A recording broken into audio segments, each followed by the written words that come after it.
aula passada a gente começou a trabalhar com o primeiro tema, pessoal. O primeiro assunto aí do nosso direito administrativo, que eu chamei com vocês, de regime jurídico administrativo, né? Então, esse regime jurídico administrativo, ele é, na verdade, o conjunto das leis e dos princípios que são aplicados ao nosso direito administrativo.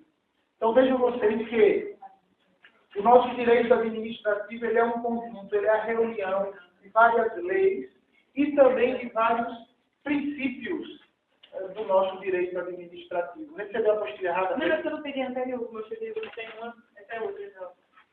A de organização é a apostila de princípios. Essa já é da próxima semana, que a gente vai começar a trabalhar. Ó, pessoal, então, começamos a falar a respeito dos princípios que são importantes aqui dentro do nosso direito administrativo. E o que eu chamei a atenção? Quantos são esses princípios do direito administrativo? Existe um número exato? Não. O número é muito amplo, né? O número fácil de princípios aplicados à disciplina, só que tem um detalhe. Dentre todos esses princípios, esse número enorme de princípios, não existe um que seja mais importante, que seja mais valioso que os outros. Você me presta de hoje, só para eu olhar qual é? Essa aqui está trabalhando. Olha só, dentre esses princípios do direito administrativo, todos estão na mesma posição, no mesmo nível. Então, por exemplo, o princípio da legalidade não vale mais do que o princípio da impessoalidade. O princípio da moralidade não é preponderante em relação ao princípio da eficiência. Não existe nada disso, porque todo mundo está na mesma posição hierárquica. Tranquilo? E aí depois nós começamos a trabalhar com características dos princípios cobrados em prova, os princípios mais importantes do direito administrativo. De início eu chamei a atenção de vocês para dois deles. Dois princípios que estão na base do nosso direito administrativo. São princípios fundamentais para a nossa disciplina e que eu chamei com vocês de princípios pedras de toque do direito administrativo. Estão lembrados? Quem são os princípios pedras de toque? Vocês lembram? E aí? Supremacia do interesse público é o primeiro. O que é que significa? Supremacia do interesse público sobre o interesse privado, sobre o interesse particular. Ou seja, o interesse da coletividade, o interesse do povo, ele é mais importante, ele é mais valioso que o interesse individual das pessoas. Então, o Estado, muitas vezes, quando existe um choque, quando existe um conflito entre esses interesses, o Estado ele pode restringir os interesses individuais em nome da proteção do interesse coletivo. O interesse público vale mais do que o interesse individual das pessoas. E aí, ó, pessoal, esse princípio da supremacia, ele é aplicado em inúmeras situações dentro do direito administrativo. Eu citei três exemplos com vocês, na verdade. Falei de dois aqui para a gente só fazer uma revisão rápida. Falei com vocês da desapropriação. Lembram da desapropriação? O que é desapropriação? É o poder público tomando a propriedade do bem de um particular, tomando a propriedade da casa da gente, por exemplo.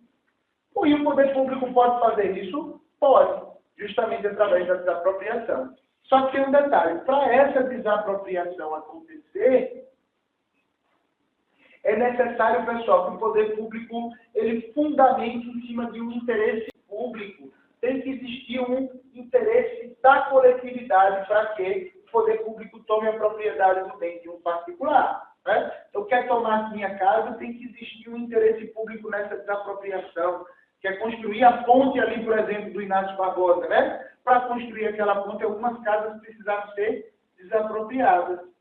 A construção da ponte, que visa ali o alcance do interesse coletivo, né? Ela autorizou a desapropriação de algumas.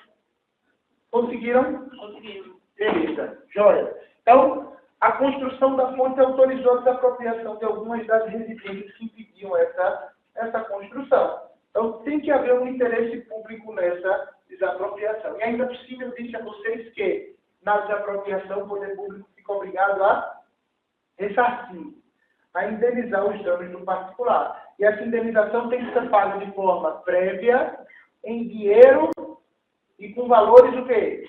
Justos. Né? Tem que ser uma indenização justa. O problema da indenização está justamente aí. O que é justo? Né? Há uma discussão danada. É justo para o poder público, é justo para o particular, é justo para quê? Então, muitas vezes o poder público quer dar uma casa que vale 500 mil, quer dar 200 mil de indenização. E aí o cara fica, não aceito não, meu amigo. Aí a discussão começa no Poder Judiciário. Vai para a Justiça, vai para o juiz definir o valor da indenização.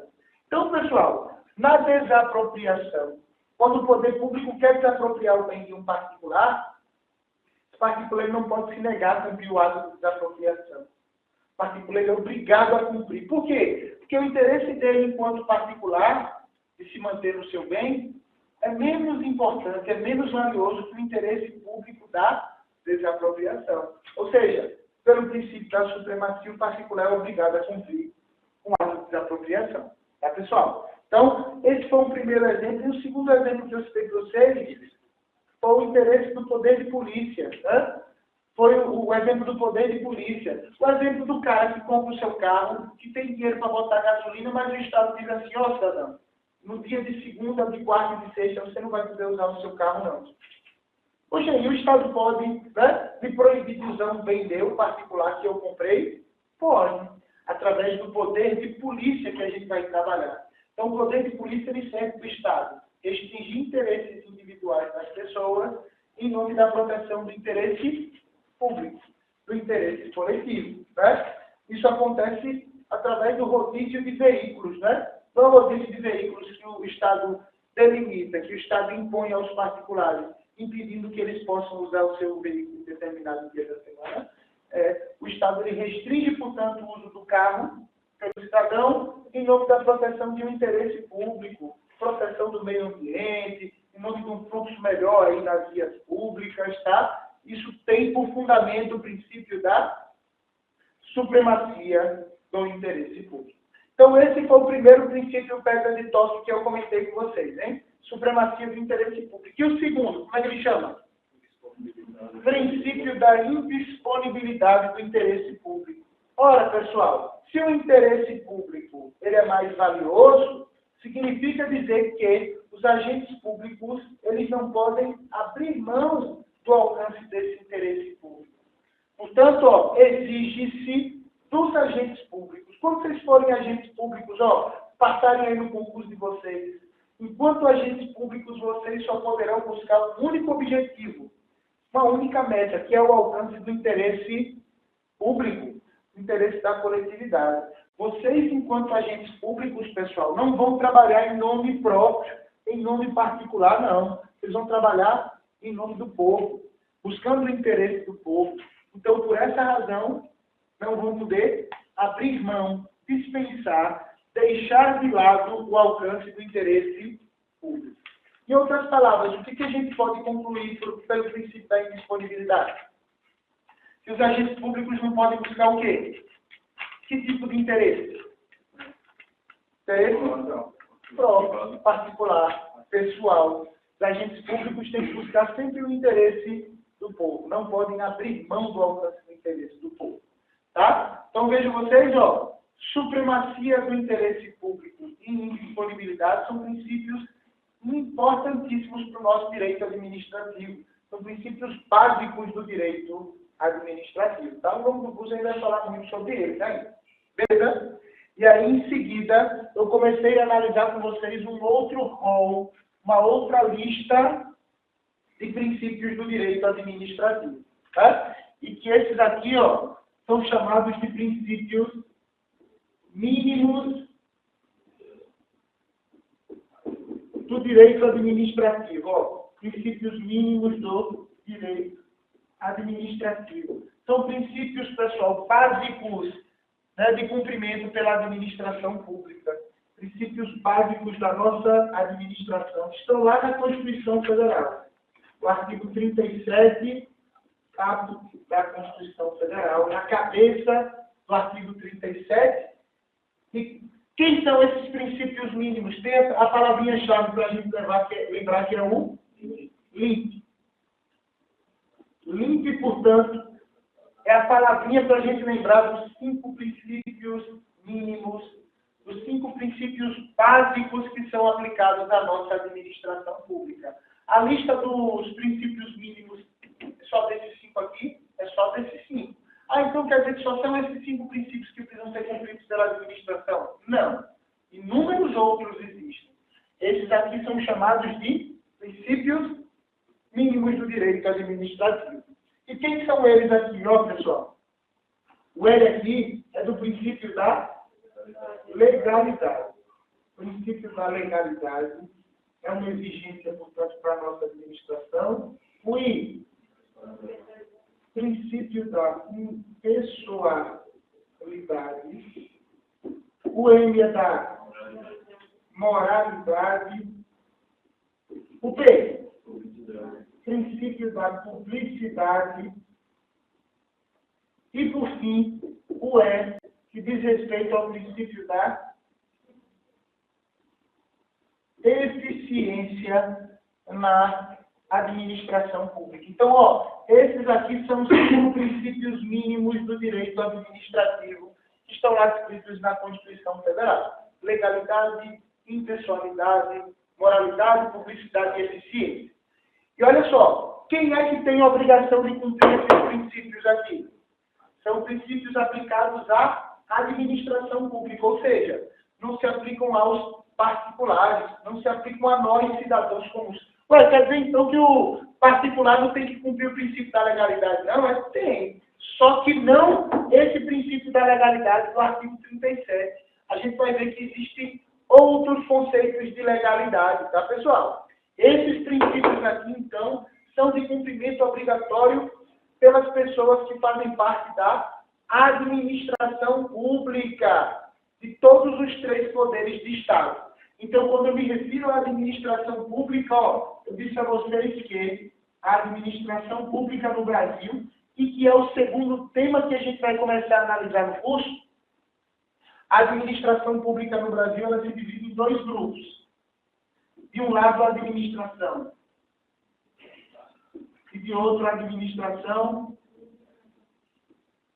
Todas as pessoas que fazem parte da administração direta e da administração indireta têm a obrigação de cumprir os princípios básicos da administração pública. Na indireta, na direta, quem faz parte aqui? União, Distrito Federal, os estados e os municípios. Beleza, sem colar no seu papelzinho lá. Todo mundo aí, ó, União, os estados, o Distrito Federal e os municípios têm que cumprir esses princípios aqui da administração. E da indireta? Fundações, autarquias, empresas públicas e a sociedade de economia mista. Todo mundo tem que cumprir? Todo mundo tem que cumprir. Então, os particulares é que ficam de fora daí, nós, cidadãos comuns, particulares, a iniciativa privada é que fica fora desse cumprimento obrigatório dos princípios básicos da administração. Tranquilo? E aí, ó, eu comecei a analisar com vocês as características de cada um desses 5 princípios. Né? Começamos falando sobre o princípio da legalidade, pessoal. E sobre o princípio da legalidade, o que eu chamei a atenção?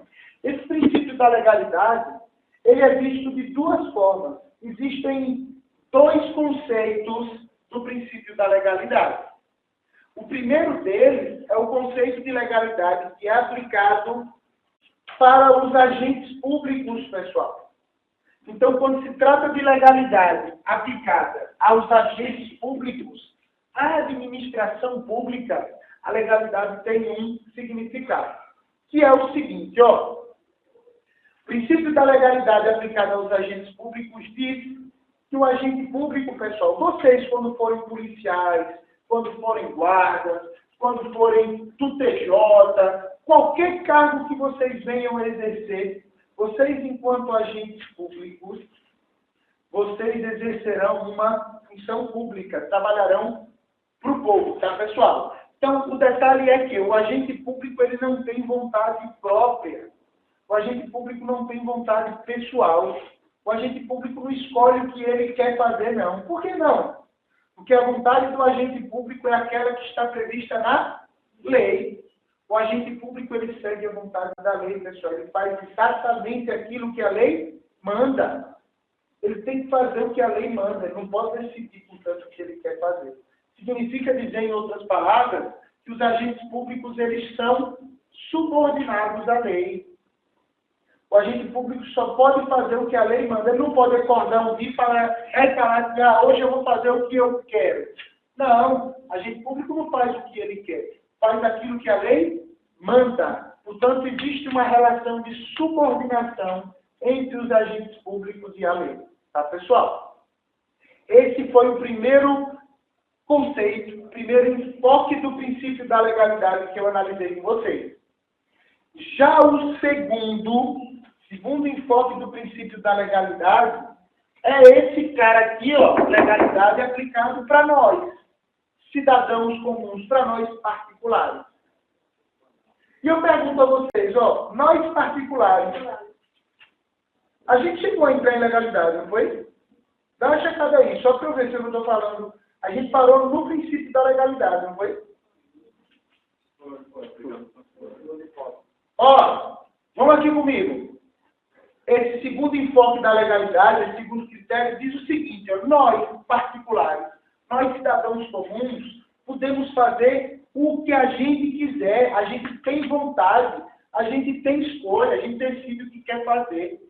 Então, quando se trata de legalidade para nós particulares, não existe uma relação de subordinação com a lei, porque o particular faz o que ele quiser, ele pode fazer tudo, com uma única restrição.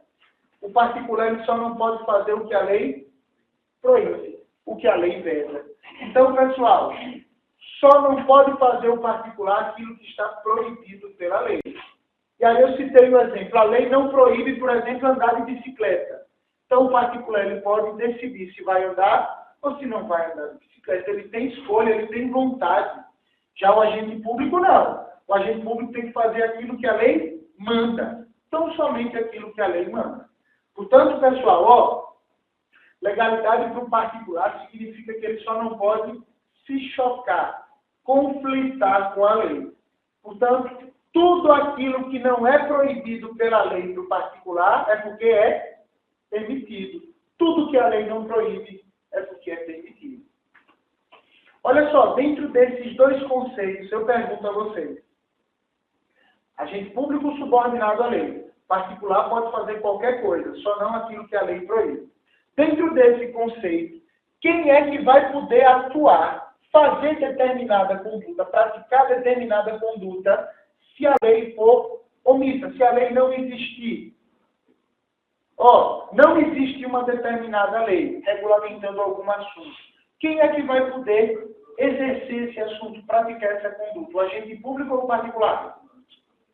O particular. Por que não o agente público? Ora, se não existe lei, onde é que está a vontade do agente público? Onde é que está, né, o interesse do agente público? Se ele é extraído da lei. Se não tem lei, é porque o agente público não pode atuar. E por que o particular pode? Porque se não tem lei, é porque não existe proibição. E se não tem proibição, é porque passa a ser permitido. O particular pode fazer tudo, então, que não é proibido pela lei. Beleza, turma? Tranquilo? Então, paramos aí, ó. O que eu chamo a atenção agora de vocês? Ó, eu chamo a atenção para um último destaque dentro do princípio da legalidade, ó, que é o conceito de legalidade em sentido amplo. Legalidade em sentido amplo. O que significa isso? Ó, a ideia aqui é a seguinte, pessoal. Até algum tempo atrás, esse princípio de legalidade aplicado aos agentes públicos, ele tinha um significado mais restrito. Significava o seguinte, ó, legalidade em sentido mais restrito dizia que os agentes públicos eles teriam a obrigação de cumprir tão somente as leis. E lei é aquilo que está escrito. Lei é aquilo que está no papel, não é que é criado pelo legislador. Só que esse conceito de legalidade evoluiu. Ele se tornou mais amplo, mais robusto. Hoje, a legalidade que é imposta aos agentes públicos, ela é vista em sentido amplo. E significa não só o cumprimento da lei, como também o cumprimento de princípios constitucionais. Então, pessoal, vamos pontuar essa observação aí do material, que depois eu vou dar um exemplo dessa situação. Anotem o seguinte, ó.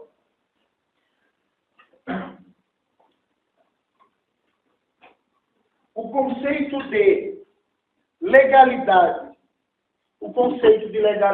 para os agentes públicos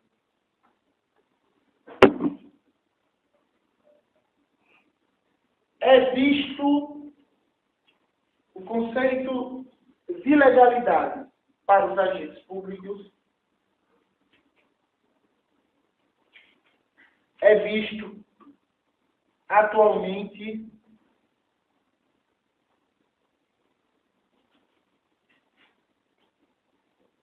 em um sentido amplo.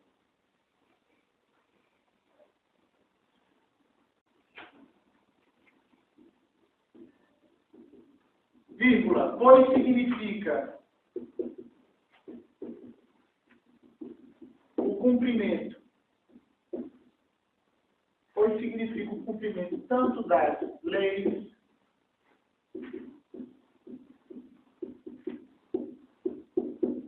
quanto dos princípios constitucionais.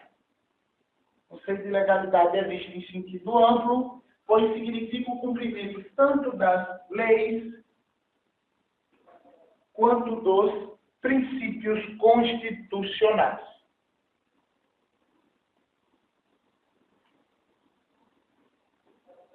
Então, vamos analisar isso aplicado na prática. Como é que funciona essa ideia de legalidade ao agente público, ao administrador na prática? Ó, vou aqui tratar de um exemplo com vocês. Imaginem que o cara ele tenha se candidatado, Anderson, prefeito municipal. O cara se candidatou e ganhou a eleição, né? Aí ele diz assim, né? Faz um compromisso com ele mesmo. Eu vou fazer uma administração voltada para o povo, né? Eu vou fazer uma administração bem bacana para a população dessa cidade. E aí o prefeito, ele, olha só, no dia 1º de janeiro, ele assume as suas funções. Ele toma posse enquanto prefeito. E o primeiro ato dele, enquanto prefeito, é o seguinte: eu vou construir uma obra de impacto nessa cidade, uma obra pública, né, para a população. E aí consulta as finanças do município, percebe que tem uma grana lá na conta do município, e ele resolve construir uma obra pública, ele só não sabe qual. E aí a dúvida fica em cima da construção ou de uma escola ou de um hospital. De uma escola ou então de um hospital na cidade. A pergunta que eu faço para vocês é simples.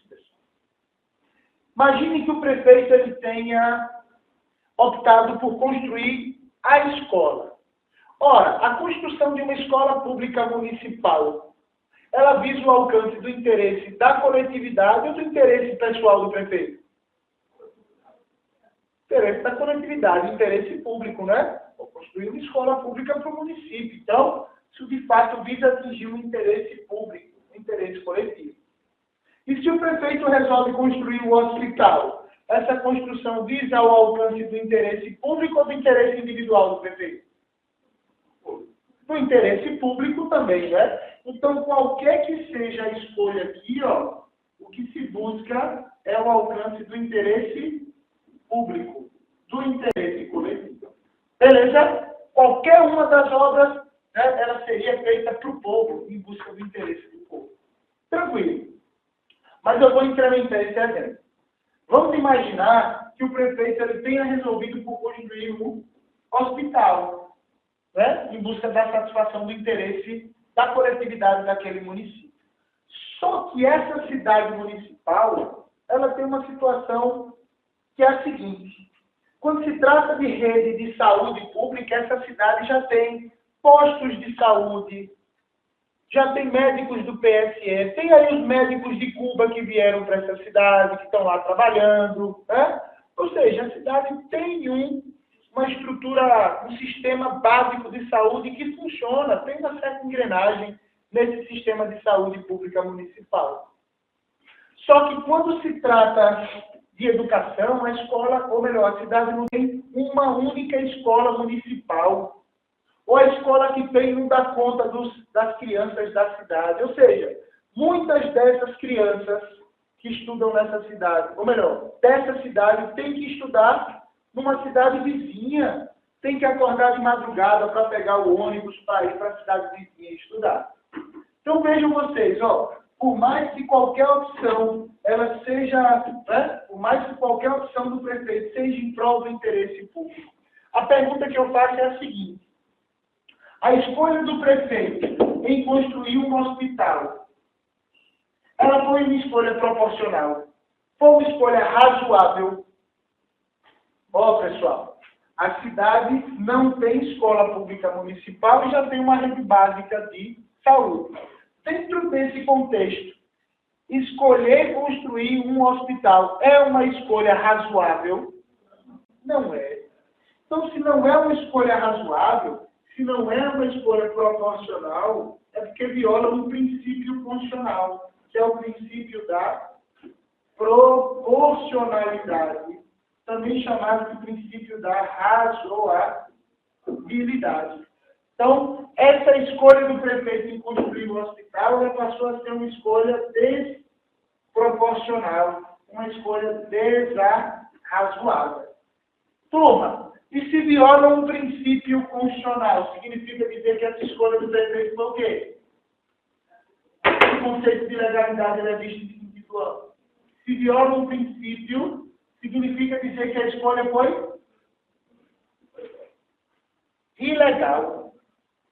O prefeito ele optou de forma ilegal. E aqui entra um detalhe importantíssimo. A gente vai estudar isso lá em atos administrativos, mas eu já adianto vocês.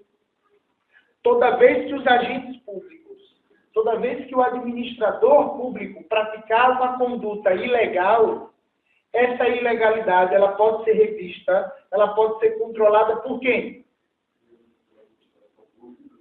Perfeito. Ó, a própria administração pode reconhecer essa ilegalidade, mas o ponto que eu queria destacar é que essa ilegalidade aqui, pessoal, ela pode ser revista pelo poder judiciário. O juiz, ele pode ser chamado para se manifestar sobre essa escolha ilegal.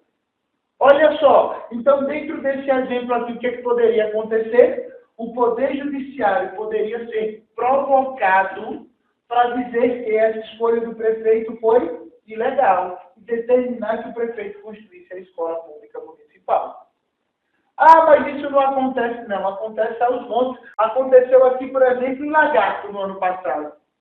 Cidade de Lagarto, o prefeito queria fazer uma festa de São João, né? Queria fazer uma festa de São João. Olha, a festa de São João diz aí aspectos culturais, né? Ou tem que dar uma festinha também para a população, para o cara tomar lá a sua cerveja, né? Então, de fato, a festa de São João tem sim um interesse coletivo, um interesse público por trás.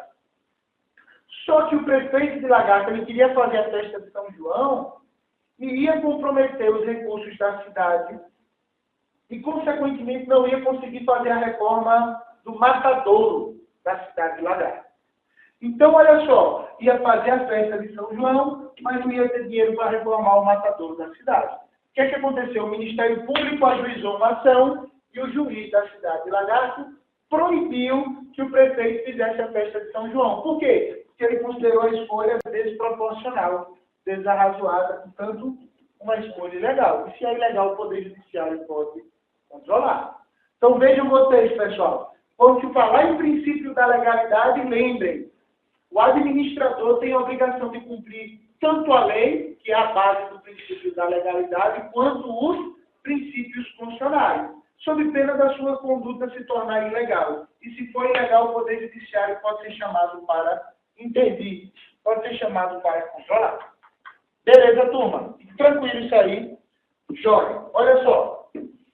Feito esse comentário, eu entro agora na análise com vocês do princípio da impessoalidade. Vou falar sobre o princípio da impessoalidade.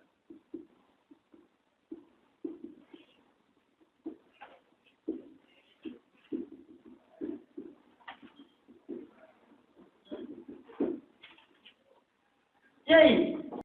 Sobre o princípio da impessoalidade, o que vocês me dizem? O que significa isso? E aí, pessoal, o que significa o princípio da impessoalidade? Quem arrisca aí? E aí, Anderson? Princípio da impessoalidade. Você é agente público. Passou no seu concurso. Policial. Lá, ó. O que é o princípio da impessoalidade para você enquanto agente público? Significa dizer que você não pode fazer o quê? Exercer as suas funções buscando seus interesses pessoais. Você não vai poder trabalhar buscando o seu favorecimento, o seu interesse pessoal. Por quê? Porque o agente público ele trabalha para o povo. Né?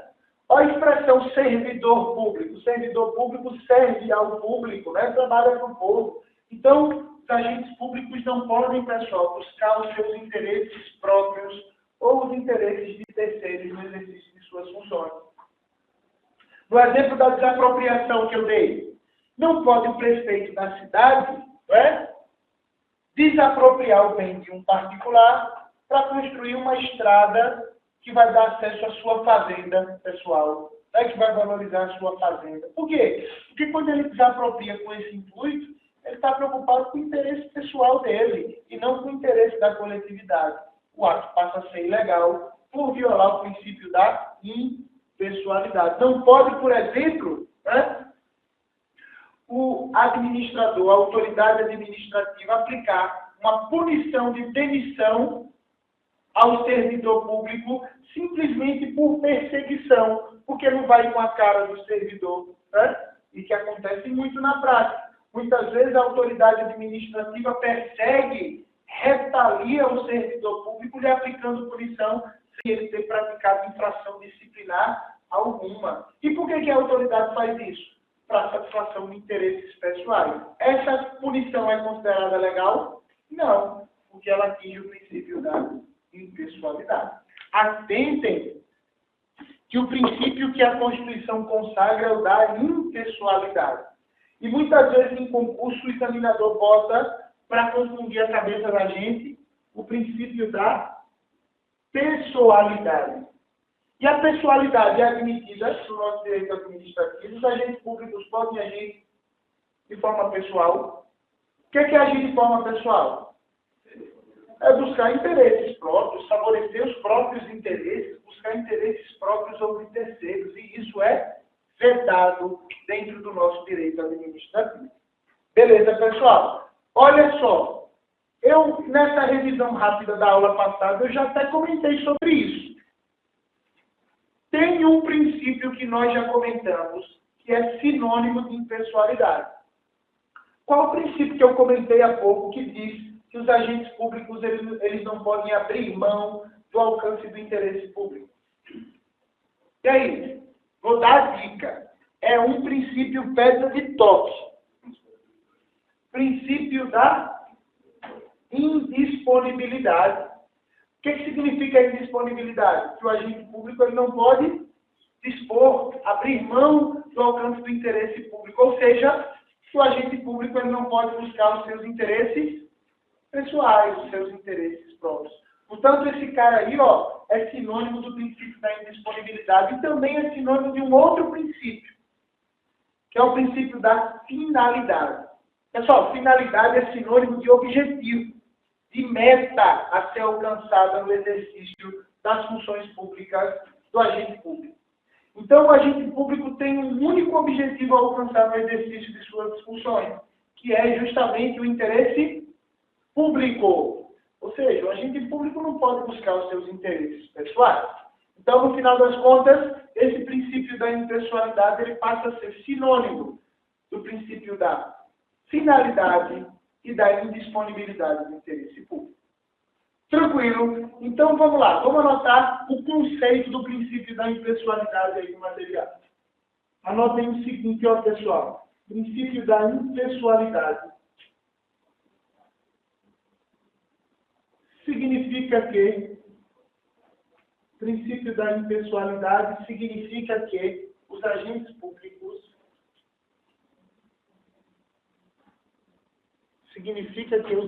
públicos não poderão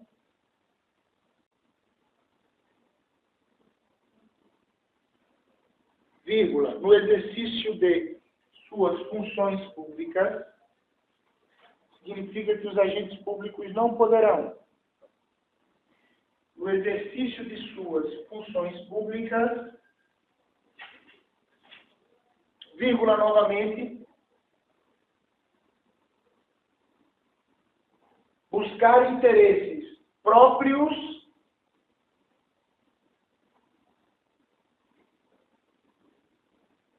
ou de terceiros.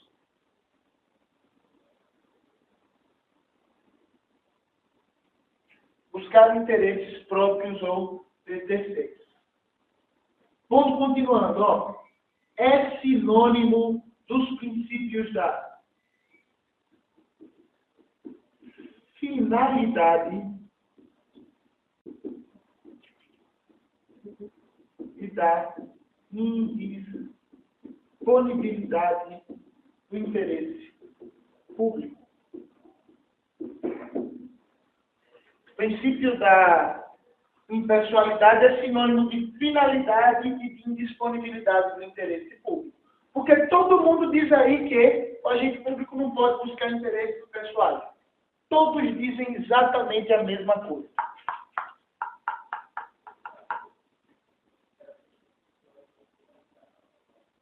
Princípio da finalidade e da indisponibilidade do interesse público. Teve um concurso recente aqui no Estado, há pouco tempo, concurso do Ministério Público, né? O concurso do MP daqui do Estado de Sergipe foi feito pela Fundação Carlos Chagas. Eles cobraram uma questão que falava disso, sobre impessoalidade e finalidade como princípios sinônimos, né? Então, é recorrente isso em prova. Lembrar que finalidade e impessoalidade tratam da mesma coisa, busca de interesse da coletividade. Olha só, um desdobramento desse princípio da impessoalidade aqui, ó. Pô, isso aqui é bacana, pessoal. Um dos desdobramentos desse princípio da impessoalidade diz o seguinte, ó. O agente público não atua em nome próprio, mas sim em nome do povo, buscando o interesse do povo. Por essa razão, caso o agente público Anderson, no exercício de suas funções, ele venha causar um prejuízo, um dano a alguém, quem responde diretamente pelo dever de indenizar pelo dano não é o agente público, não, pessoal. É o poder público, é o Estado. Como é que funciona isso? Vou dar um exemplo aqui, hein? Imaginem vocês que o cara é médico do hospital público estadual. O cara é médico do hospital público estadual e aí ele vai fazer uma cirurgia num paciente.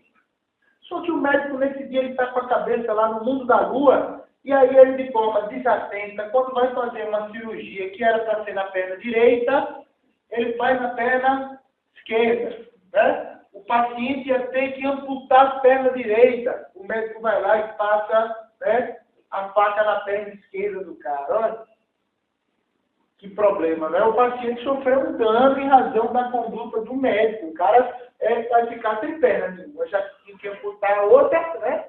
Tchau. O que acontece, pessoal? Esse paciente ele sofreu um prejuízo enorme. Olha o tamanho do dano que o cara sofreu. Isso tudo em razão de uma atuação negligente, desatenta por parte do agente público médico, né? Se o cara sofreu um prejuízo, ele vai pleitear uma reparação, um dano. Essa reparação vai ser pleiteada contra quem? Quem é que tem o dever de indenizar esse paciente que teve essa perna amputada de forma equivocada?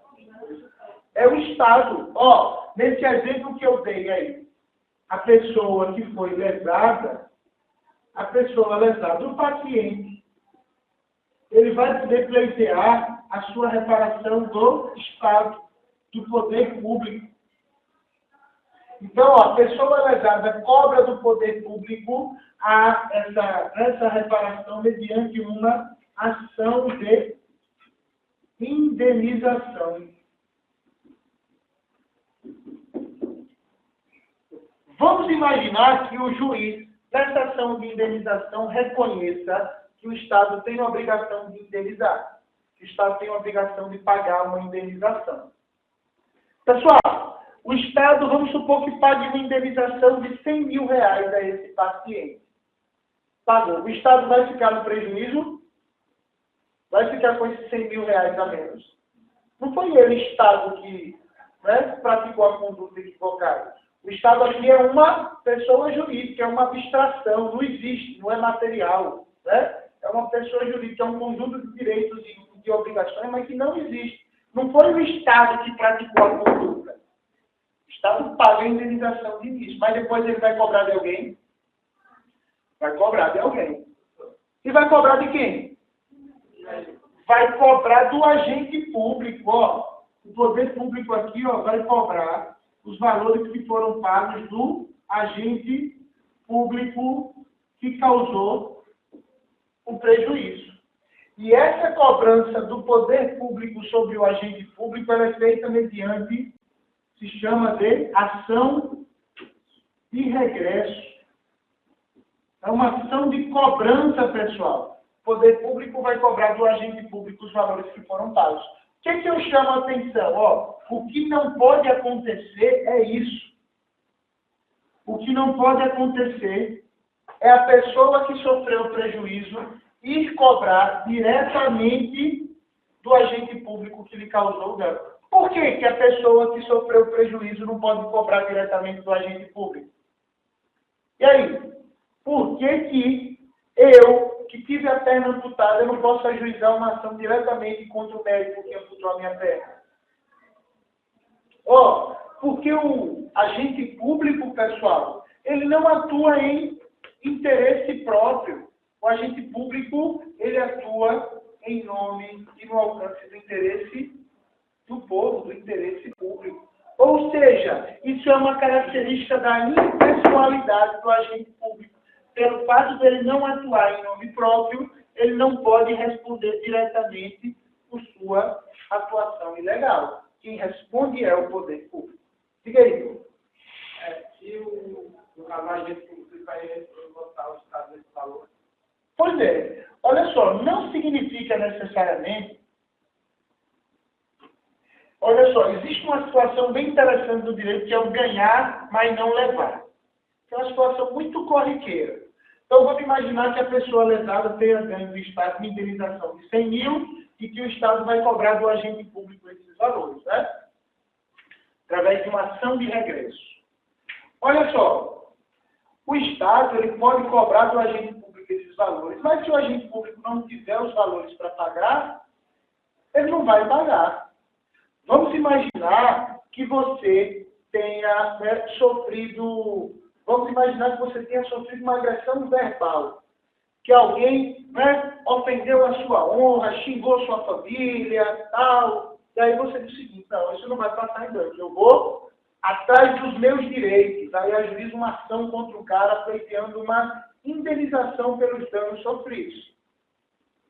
E o juiz, ao julgar a indenização, ele condena o seu agressor a lhe pagar 50 mil reais. Você sai da audiência com a decisão, com a sentença do juiz. Olha, 50 mil o juiz mandou me dar. O dinheiro já está no seu bolso? Está na sua conta o dinheiro? Tá não, né? Então, o que, é que você vai ter que fazer? Vai ter que ir cobrar esse dinheiro do devedor, daquele que deve os 50 mil reais. Vem no processo civil, isso significa uma segunda etapa do processo, que é a etapa de execução. Então, você vai atrás de bens do devedores que sejam suficientes para garantir essa dívida. Executa a sentença. O juiz, ao receber a sentença, ele vai dizer assim, realmente, o cara deve 50 mil para você. Né? Então, o juiz ele tem o poder de fazer um levantamento, de ir atrás dos bens do devedor que sejam suficientes para garantir o pagamento dessa dívida. Ou seja, o juiz vai atrás de bens para serem penhorados. Né? Se o juiz vai lá, por exemplo, na conta do devedor, o cara lhe deve 50 mil. Vai atrás na conta do cara, o cara não tem um centavo furado na conta. O juiz vai nos DETRANS, olha o poder que o juiz tem para penhorar bens. Ele faz um levantamento nos DETRANS para saber se o cara tem algum veículo registrado no nome. O cara não tem nenhuma bicicleta no nome dele. Né?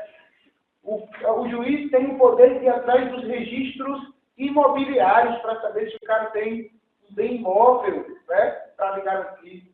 O cara não tem nenhuma casa de boneca para... Né? E aí, como é que você vai receber os seus 50 mil reais? Você ganhou a decisão, mas não levou o dinheiro, né? Isso acontece muito. O que tem de mal pagador, de velhaco, meu amigo, de gente que deve, Ave Maria, tá cheio, né? O cara deve, e aí o banco vem cobrar, o credor vem cobrar, ele não tem um bem no nome dele, nem o sapato que o cara usa é dele, é dos outros, né? Mas bota tudo no nome dos outros, mandando com um carro bonito, né? Tudo no nome dele. Que não chega, pois é. Aí não garantiu o valor da dívida, né? E aí acontece de ganhar, mas não levar, que é uma situação muito recorrente dentro do Poder Judiciário. Mas veja, ó, então nesse caso aqui, se o Estado vai cobrar do agente público e o agente não tem condições de arcar, o Estado não consegue reaver esse dinheiro que ele teve que pagar aquilo de indenização. Tranquilo? Tem um exemplo que eu sempre cito em sala de aula para ilustrar essa situação, para demonstrar essa questão de que o agente público ele não pode ser cobrado inicialmente pela pessoa lesada.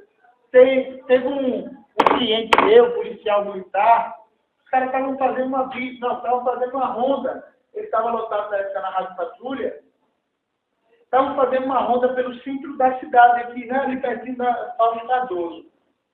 Só noite. E a Praça Fausto Cardoso à noite, ela tem um detalhe, é um reduto de prostituição e de tráfico de drogas, né? O traficante veste usuário e tal. E de prostituição aí, incluindo os travestis, meu amigo. Então, os travestis ali que ficam naquela região. O negócio é pesado. O que é que acontece? Esses caras aí, fazendo a ronda policial, encontraram um cara meio suspeito, uma moto, paradão lá encostado, envolveram na moto. Aí eles, olha, ali tem, né? Vamos colar ali para dar um baculejo nesse cara. Quando eles chegaram perto da moto com a viatura policial, o motoqueiro se assustou e, fugiu. Aí o que é que eles fizeram? Cola atrás do motoqueiro. E giroflex, e gritando lá no megafone, encosta, que a gente vai lhe pegar, encosta, vagabundo, e nada do cara parar. Aí esse meu cliente, ele teve uma ideia, genial, brilhante. Disse o seguinte, eu vou dar um tiro para acertar o pneu da moto, porque sem o pneu da moto o cara não tem mais como fugir, a gente pega esse vagabundo. E ele deu um tiro, só que ele deu um tiro, uma submetralhadora que ele carregava, não é? Ele deu uma rajada e tiro pro pé da submetralhadora e ele conseguiu acertar o pneu da moto do cara, só que acertou o cara também, né? Acertou o cara. 2 disparos pegaram nos membros inferiores do cara. E aí, em razão disso, ele perdeu o controle da moto em alta velocidade, ele bateu com essas muretas de proteção do canal e caiu dentro do canal, cara. Né? Isso com as pernas fraturadas, fratura exposta na perna e tudo mais. Né? Aí foi tirado de lá do canal, cheio, transbordando o canal, o cara foi tirado, levaram para o hospital, o cidadão pegou uma infecção braba e morreu. Né? Esse policial, aqui eu não quero nem chegar só para explicar, mas não é nem o ponto que eu quero chegar. Ele respondeu por um crime, né? Praticou um crime de homicídio culposo, que aquele sem intenção de cometer, foi condenado pelo crime de homicídio culposo. Só que o detalhe é que a família do motoqueiro que morreu, depois veio, né? Ai, meu esposo, meu filho era um santo, era uma pessoa tão boa, né? E o pior é que ele não conseguia encontrar nada que apontasse que o cara era mala. Porque a gente fica pensando, por que o cara vai fugir assim do nada, né? Coisa errada tinha ali no meio. Mas ele não conseguiu encontrar nada desse motoqueiro aí que fugiu. E a família do cara ajuizou uma ação indenizatória pelos danos sofridos em razão da atuação do policial. Essa ação indenizatória foi ajuizada contra quem? Contra o Estado de Sergipe, tendo em vista que o cara é policial. E se o Estado for condenado, ele vai cobrar do policial que efetivamente causou dano. Essa ação indenizatória está correndo aí, tá? Tem uma ação indenizatória que foi ajuizada contra o Estado de Sergipe. Beleza, pessoal? Então, quanto a esse ponto, vamos lançar uma OBS aí no caderno. Anotem o seguinte,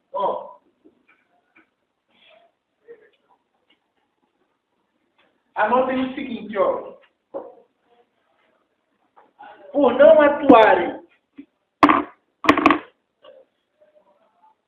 atuarem em nome próprio,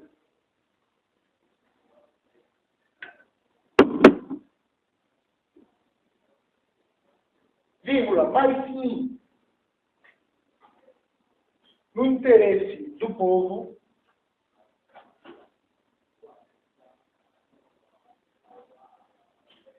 vírgula, por não atuar em nome próprio, mas sim no interesse do povo, vírgula,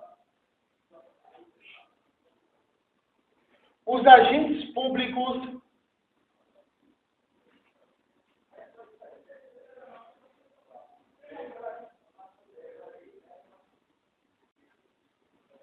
não responderão diretamente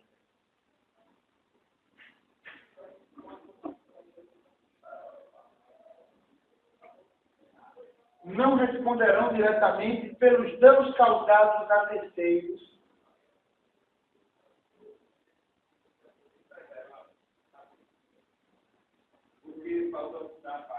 não responderão diretamente pelos danos causados a terceiros no exercício de suas funções.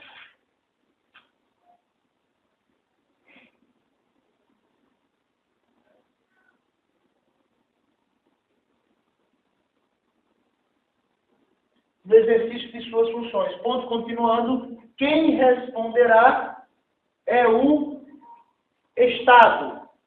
Quem responderá é o Estado.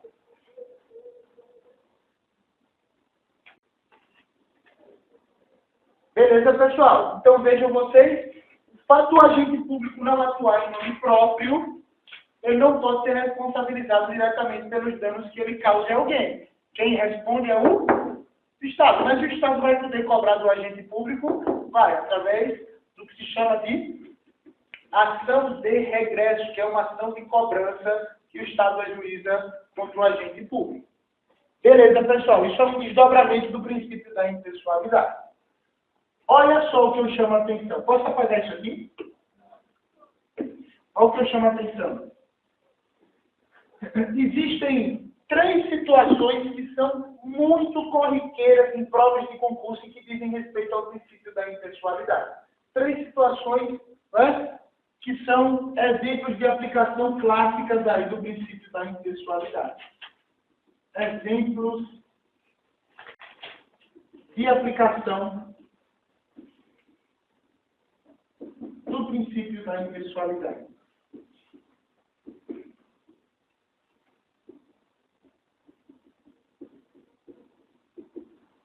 Primeira delas, olha só, pô, é um cara aqui, ó, que era muito comum dentro da nossa administração pública, mas passou a ser proibido. Trata de aplicação do princípio da impessoalidade à vedação ao nepotismo.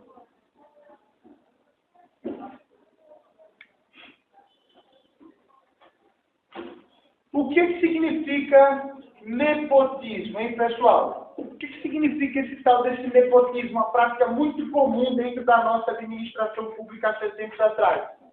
O nepotismo significa a ocupação de cargos e empregos na administração pública por parentes das autoridades administrativas, né? Então, a parentada dos chefes, das autoridades administrativas, quando essa parentada, quando os parentes ocupavam cargos e empregos, essa ocupação é sinônima de nepotismo. E isso acontece até hoje, né? Isso acontecia com muito mais frequência. A parentada ocupava cargos e empregos aí à torta e à direito dentro da administração. Só que o que aconteceu? Né? O Supremo Tribunal Federal, de 2009 para 2010, criou um negócio chamado de súmula vinculante. O que é súmula vinculante? Súmula é um texto que é editado, que é criado pelo Supremo Tribunal Federal e, como o próprio nome já diz, essa súmula vincula, obriga ao seu cumprimento. Né? Então, o Supremo Tribunal Federal, através dessa súmula vinculante, ele proibiu que toda a administração pública do Brasil admitisse o nepotismo. Ou seja, o o nepotismo passou a ser vedado, proibido dentro da nossa administração pública. Olha só, por que o nepotismo foi proibido? Pessoal, imaginem vocês, a autoridade administrativa dando de presente ao seu filho, à sua esposa, um cargo público. Principalmente os cargos em comissão, que a gente sabe que são aqueles que não precisam de aprovação em concurso público. Ora, pessoal, quando a autoridade pratica essa conduta, quando ela dá de presente para o seu filho, por exemplo, um cargo em comissão, ela não está preocupada com interesse público algum. Está preocupada com o seu interesse pessoal, com o seu interesse próprio, ou com o interesse do seu filho, da sua esposa, do seu parente. Então, quando se pratica o nepotismo, pessoal, o que se busca é o alcance de interesses próprios, interesses pessoais. Ou seja, o nepotismo viola o princípio da impessoalidade. Então, a vedação a essa conduta, a vedação ao nepotismo é sim uma aplicação clássica do princípio da impessoalidade. Tá? Não só da impessoalidade, outros princípios também foram observados quando o STF vedou o nepotismo.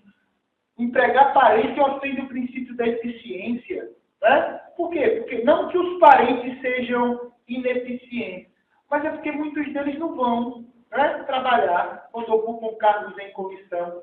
Né? Empregar parentes ofende o princípio da moralidade. Por quê? Porque trata-se de uma conduta desleal, desonesta com a administração pública.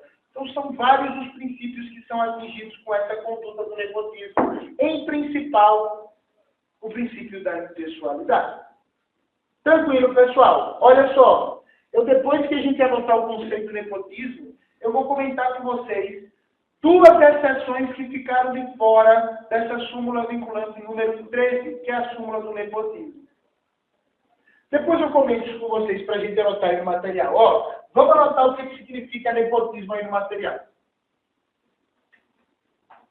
Nepotismo é a ocupação. Nepotismo é a ocupação de cargos e empregos na administração pública. É a ocupação de cargos e empregos na administração pública.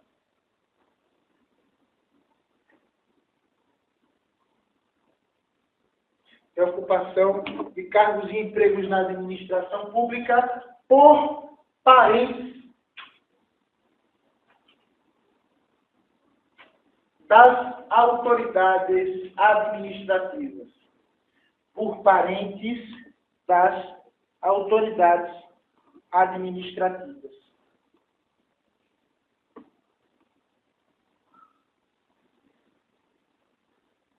Ponto continuando. Em 2009, através da súmula vinculante,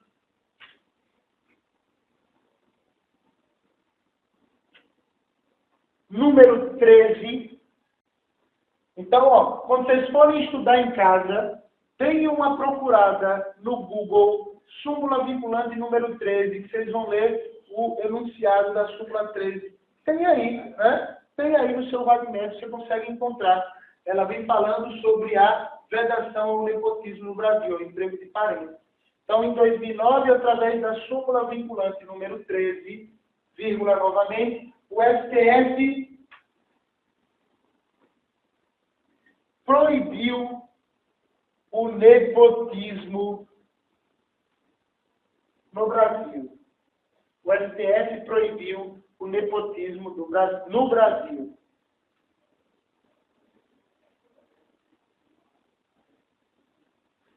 Ponto continuando ainda, ó. Porém,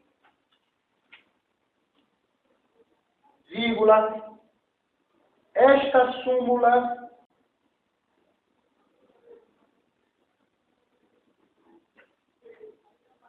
não vedou, porém esta súmula não vedou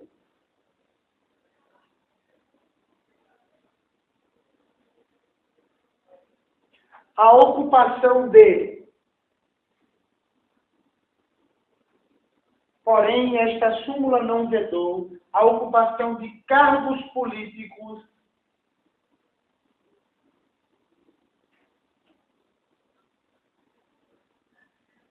por parentes. Olha a exceção aí, pessoal, que eu chamo a atenção de vocês. A súmula, ela proibiu o nepotismo, o emprego da parentada no serviço público. Porém, ela não trouxe nenhuma restrição, nenhuma vedação aos agentes políticos, que são as pessoas que ocupam cargos políticos. Mais precisamente, os cargos de secretariado municipal, secretariado estadual e de ministros de Estado. Então, o que isso quer dizer, gente? Eu quero dizer que o cara que é eleito prefeito, ele pode, diante dessa omissão da súmula do STF, colocar sua parentada todinha lá para ocupar os cargos de secretariado. Esposa no secretariado tal, o filho, o cunhado, o genro, todo mundo ocupando cargos em comissão, cargos políticos dentro do município. No Estado acontece isso também. Só para título de exemplificação, aqui no Estado de Sergipe, a esposa de Deda é secretária de governo, Esposa de Marcelo Deda é secretária de governo. João Alves parece que vai trazer a esposa para ser secretária de município. Maria do Carmo vai abrir mão lá do Senado para vir assumir uma secretaria municipal. Pelo menos foi o que eu li, não é verdade? Então vejam vocês, município de interior, o cara é eleito, bota a parentada todinha lá para o secretariado. Por quê? Porque essa súmula vinculante número 13 do nepotismo, ela não proibiu a ocupação de cargos políticos por parentes. Tranquilo? Por que não? Porque houve, na verdade, uma omissão. Os caras se esqueceram. Não sei se foi um esquecimento intencional ou não intencional, Fica a dúvida aí. Mas o próprio STF, diante dessa omissão, ele já vem se posicionando no sentido de corrigir essa falha e estender essa vedação aos cargos políticos. Porque, é uma sacanagem, Aí você veda de um lado e não proíbe de outro, quer dizer que cargo político pode? Não, ofende a moralidade, ofende a eficiência da mesma forma. Pois é, tem que estender isso daí para os cargos, mas atualmente o entendimento é que não existe vedação alguma. Beleza, pessoal? Então, primeiro exemplo de aplicação da impessoalidade é a vedação ao nepotismo. O segundo exemplo trata de um instituto que a gente está estudando justamente para fazê-lo, que é um instituto previsto na nossa Constituição, que diz que os cargos e os empregos da administração pública serão providos através dessa forma de acesso, que é através do concurso público, pessoal. Concurso público, olha só, é a aplicação clássica do princípio da impessoalidade. Concurso público que está descrito lá na Constituição, no artigo 37, inciso 2. Artigo 37, inciso 2 da Constituição Federal, fala a respeito do concurso público. Pessoal, olha o detalhe, hein? Quando a administração faz concurso público, ela não quer escolher o candidato A, B ou C, não. Isso no plano teórico, A gente sabe que muita gente tem uns concursos públicos aí meio suspeitos, o candidato passa assim sem ninguém nem saber, Como é que esse cara passou? Vivia na farra, Nunca estudava. Como é que esse cara passou? Vai lá entender. Uma mágica. Inscrição de uma semana, Isso aí Pois é. Então, vejam vocês. No concurso público, a administração não está preocupada se quem vai passar é o candidato A, B ou C. O que ela quer é escolher o candidato mais preparado.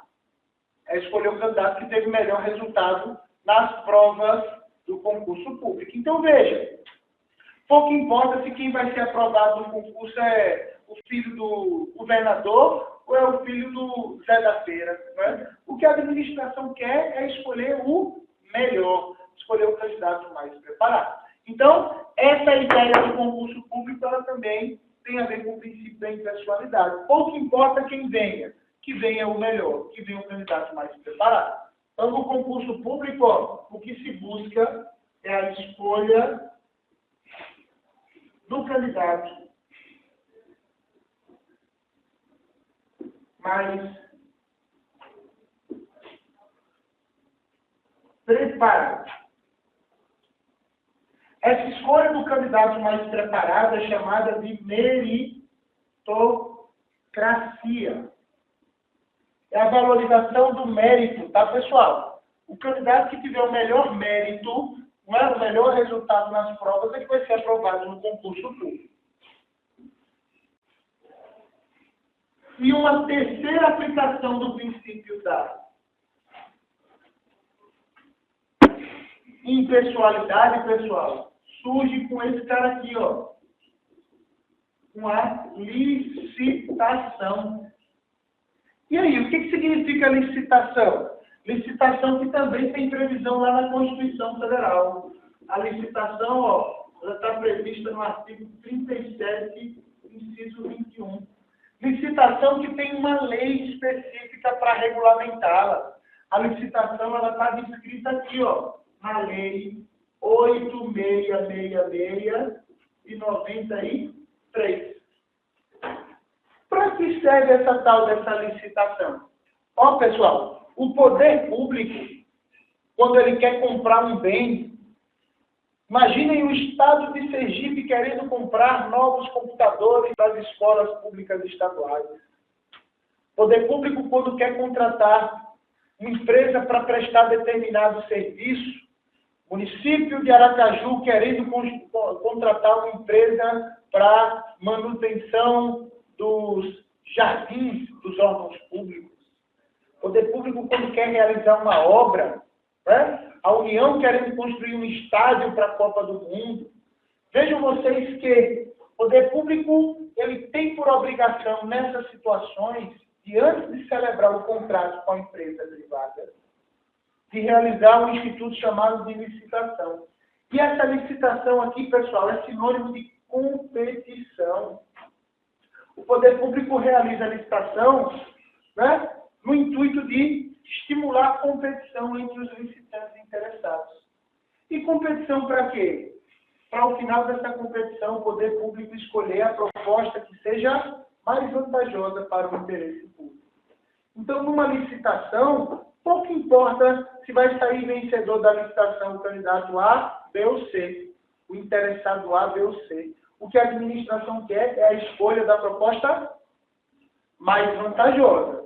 Independente da empresa A ser do amigo do prefeito, a do B do inimigo, pouco importa. Vai sair vencedora da licitação aquela que apresentar a proposta mais vantajosa. Ou seja, isso é observância do princípio da impessoalidade.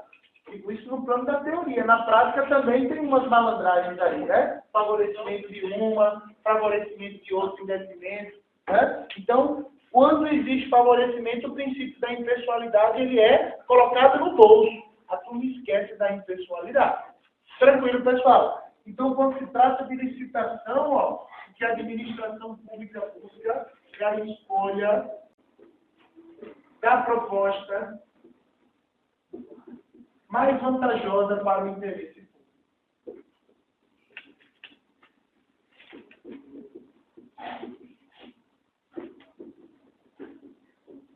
Escolha da proposta mais vantajosa para o interesse público. Beleza, turma? Então vejam vocês que são 3 exemplos aí clássicos de aplicação do princípio da impessoalidade.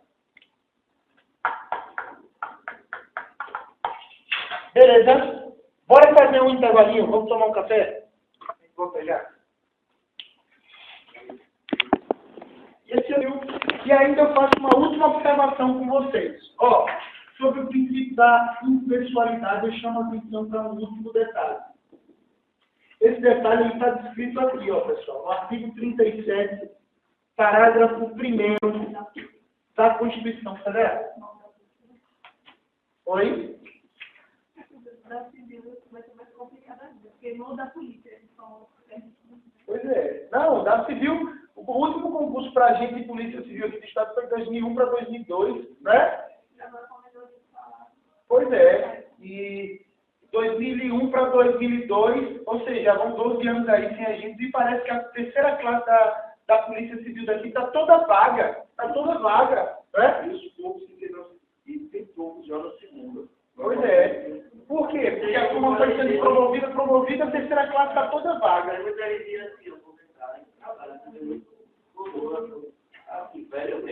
Não, não é porque se apresentou, não. Os caras estão ativos ainda, né?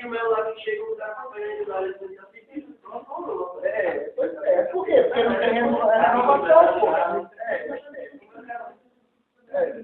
Quem cobra é a bala, não é o cara, não.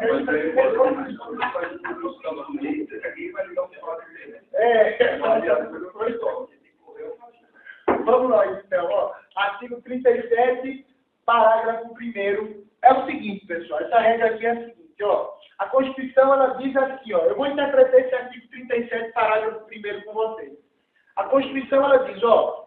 A publicidade de atos, programas, campanhas, obras e serviços de órgãos públicos deve ter apenas um caráter educativo, informativo ou de orientação social. O que a Constituição quer dizer com isso? Ela quer dizer que quando o agente público ele for dar conhecimento, ele for informar a população sobre uma obra pública, sobre uma campanha de um órgão público, sobre um serviço público, essa publicidade, essa informação, ela deve ter apenas esses 3 objetivos. Objetivo educativo, informativo e de orientação social. Só. E aí a Constituição diz, ó, essa publicidade, ela não pode constar nomes, símbolos ou imagens que caracterizem uma autopromoção, uma promoção pessoal das autoridades ou dos agentes públicos. Ou seja, nessa publicidade utilizada, a autoridade ela não pode, né, se autopromover, buscar sua promoção pessoal. Porque quando a autoridade pública faz isso, ela viola o princípio da impessoalidade, ela busca os seus interesses pessoais, tá, pessoal? Então, ó, essa publicidade da obra pública, da campanha do órgão público, do ato do órgão público, deve ter apenas esse caráter de educar a população, de informar a população ou de orientar a população. Nunca podemos buscar interesses pessoais das autoridades ou dos agentes públicos. Isso, eu ia falar alguma coisa. Hã? A campanha do governo. Pois é, mas ó, o que acontece? Não, na verdade, essa questão de ofensa ao princípio da impessoalidade, ela não é assim tão objetiva, não é? Não é ofende ou não ofende. Cada caso, ele pressupõe uma análise mais específica. Então, por exemplo, quando o governo do Estado lança uma campanha na TV para informar, para divulgar as obras públicas realizadas, né?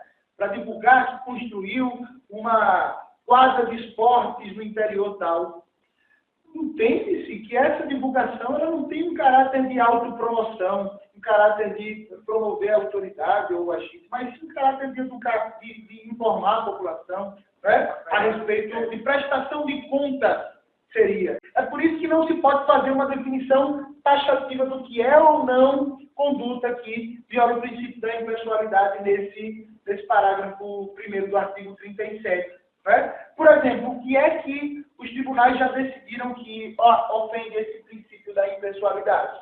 O fato de colocar nome de autoridade em prédios públicos. Né? Prédio público vai ser inaugurado, então vamos homenagear o prefeito, vamos homenagear a esposa, o governador. Essa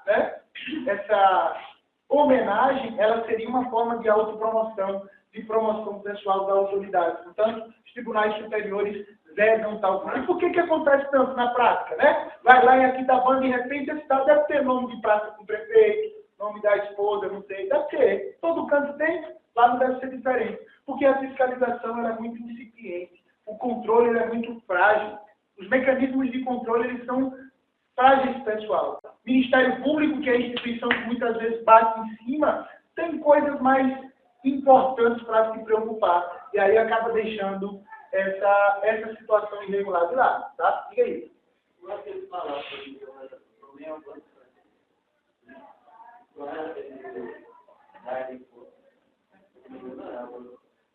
Não é possível que sim. Existem números aqui assim, né? Existem números. Vários fazendo autopromoção, fazendo promoção pessoal. O problema é um controle mais próximo, um controle mais em cima dessa situação. Mas já é algo definido pelos tribunais superiores como violação do princípio da impessoalidade em razão da autopromoção.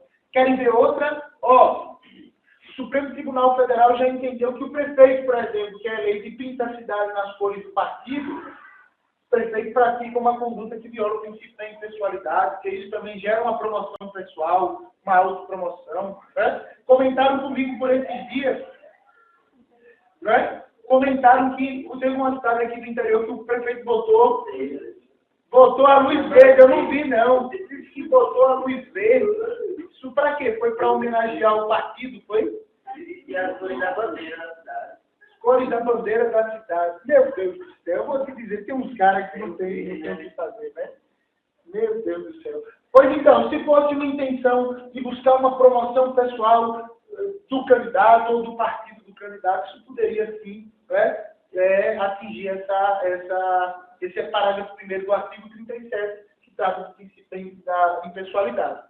O que eu quero deixar claro para vocês aqui é que não existe uma definição exata de quais condutas atingem ou quais condutas não atingem. Né? A Constituição ela prevê, e esse artigo 37, parágrafo 1º, ele precisa muitas vezes passar por interpretações dos tribunais para saber quais condutas que são ou não admitidas. Tá, pessoal? Então, sobre essa regra, vamos anotar o seguinte aí do lado. Concluem aqui, artigo 37, parágrafo 1º, trata da vedação,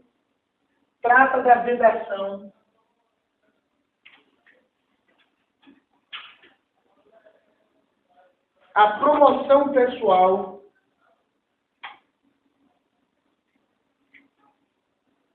de autoridades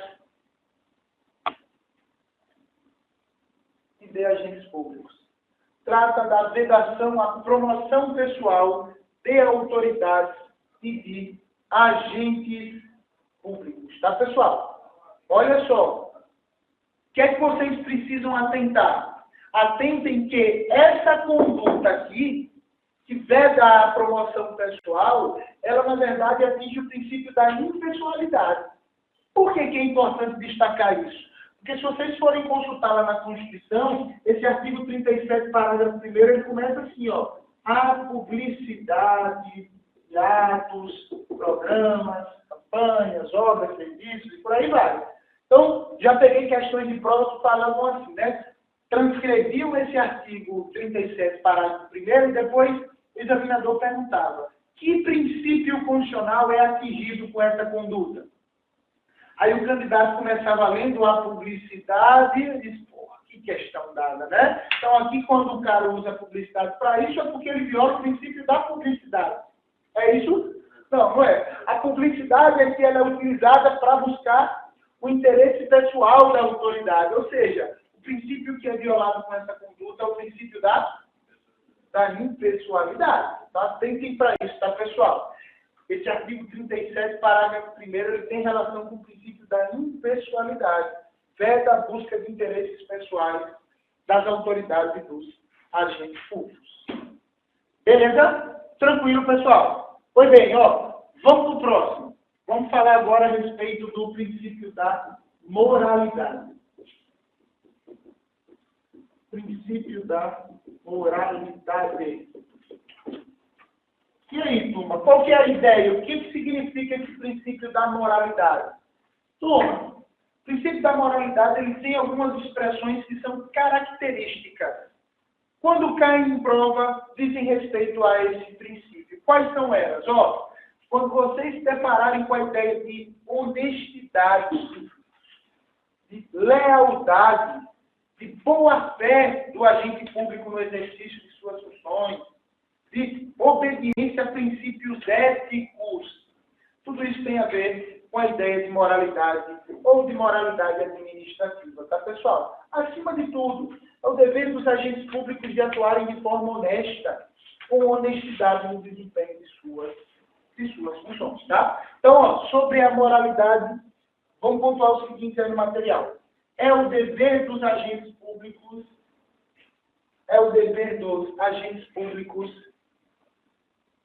de atuar com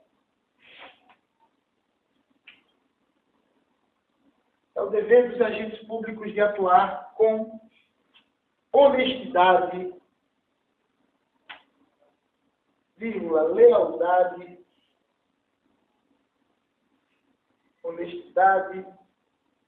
lealdade, boa-fé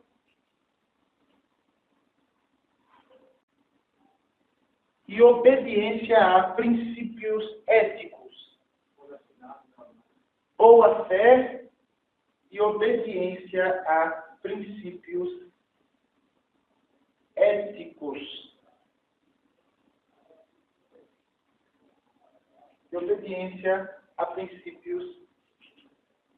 éticos. Então, pessoal, falou em honestidade, falou em lealdade, boa-fé ou princípios éticos em prova, lembrem a respeito do princípio da moralidade administrativa, tá? Olha o ponto importante aqui sobre a moralidade administrativa. Pessoal, aqui o ponto importante para a gente destacar é o seguinte, ó. Quando o agente público ele atua de forma desonesta, quando o agente público atua de forma desleal, e essa atuação do agente público produz alguns resultados específicos, e a gente vai ver quais, essa atuação desonesta ela ganha um outro nome. Ela é chamada de... é chamada de improbidade administrativa. Então, veja, a atuação desleal do agente público no exercício de suas funções, que produz alguns resultados específicos, e a gente vai ver quais, ela é chamada de improbidade administrativa.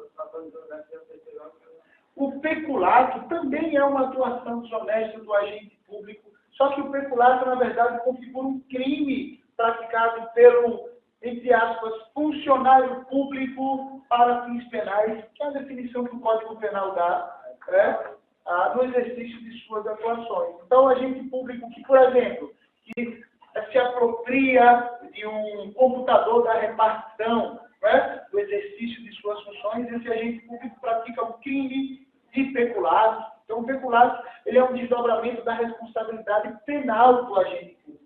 Aqui na improbidade administrativa, a gente não fala de crime. Improbidade administrativa não é crime. Então, o que é essa improbidade? É uma conduta desonesta do agente público que produz alguns resultados específicos, e a gente vai ver quais. Vamos pontuar isso aí na observação. Anotem o seguinte, ó. A atuação desonesta do agente público. A atuação desonesta do agente público.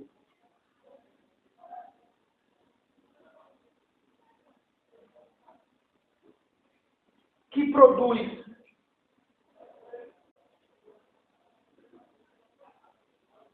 resultados específicos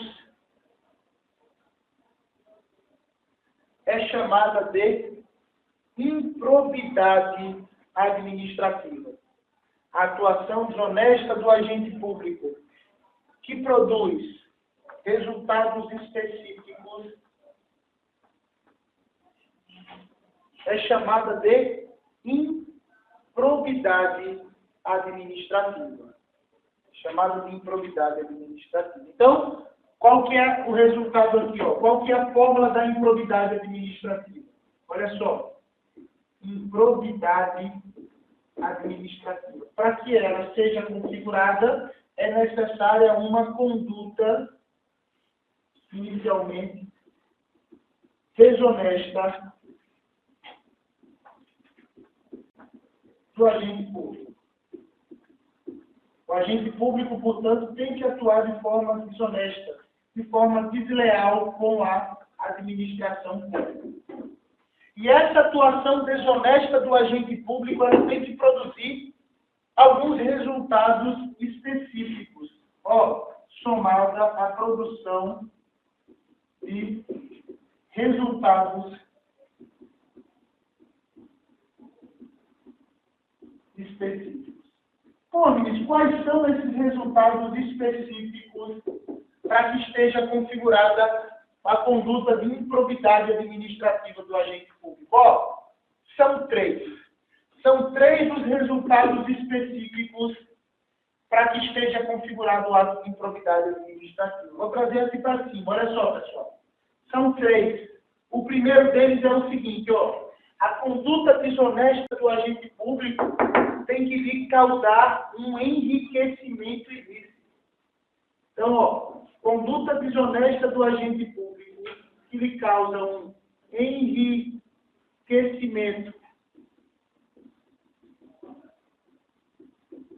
ilícito é chamada de improbidade administrativa. Como assim?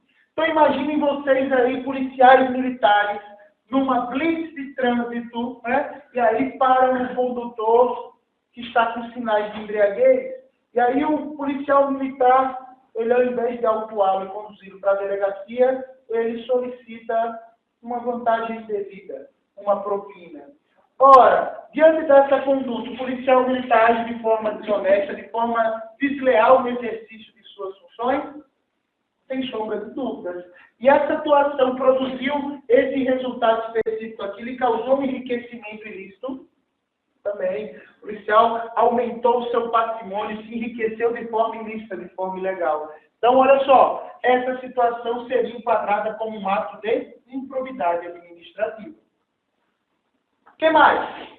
Também é considerado resultado específico da improbidade, pessoal, a atuação desonesta que causar um dano ao erário público. Causar um dano ao erário público. O que significa erário público aqui? Ó? Erário público é sinônimo de patrimônio público. Então, a conduta do agente público que causa um dano ao patrimônio público também é configurada como ato de improbidade administrativa. Olha só, um exemplo aqui que eu sempre trago a respeito dessa segunda conduta configurada como ato de improbidade administrativa. Esse exemplo é até engraçado.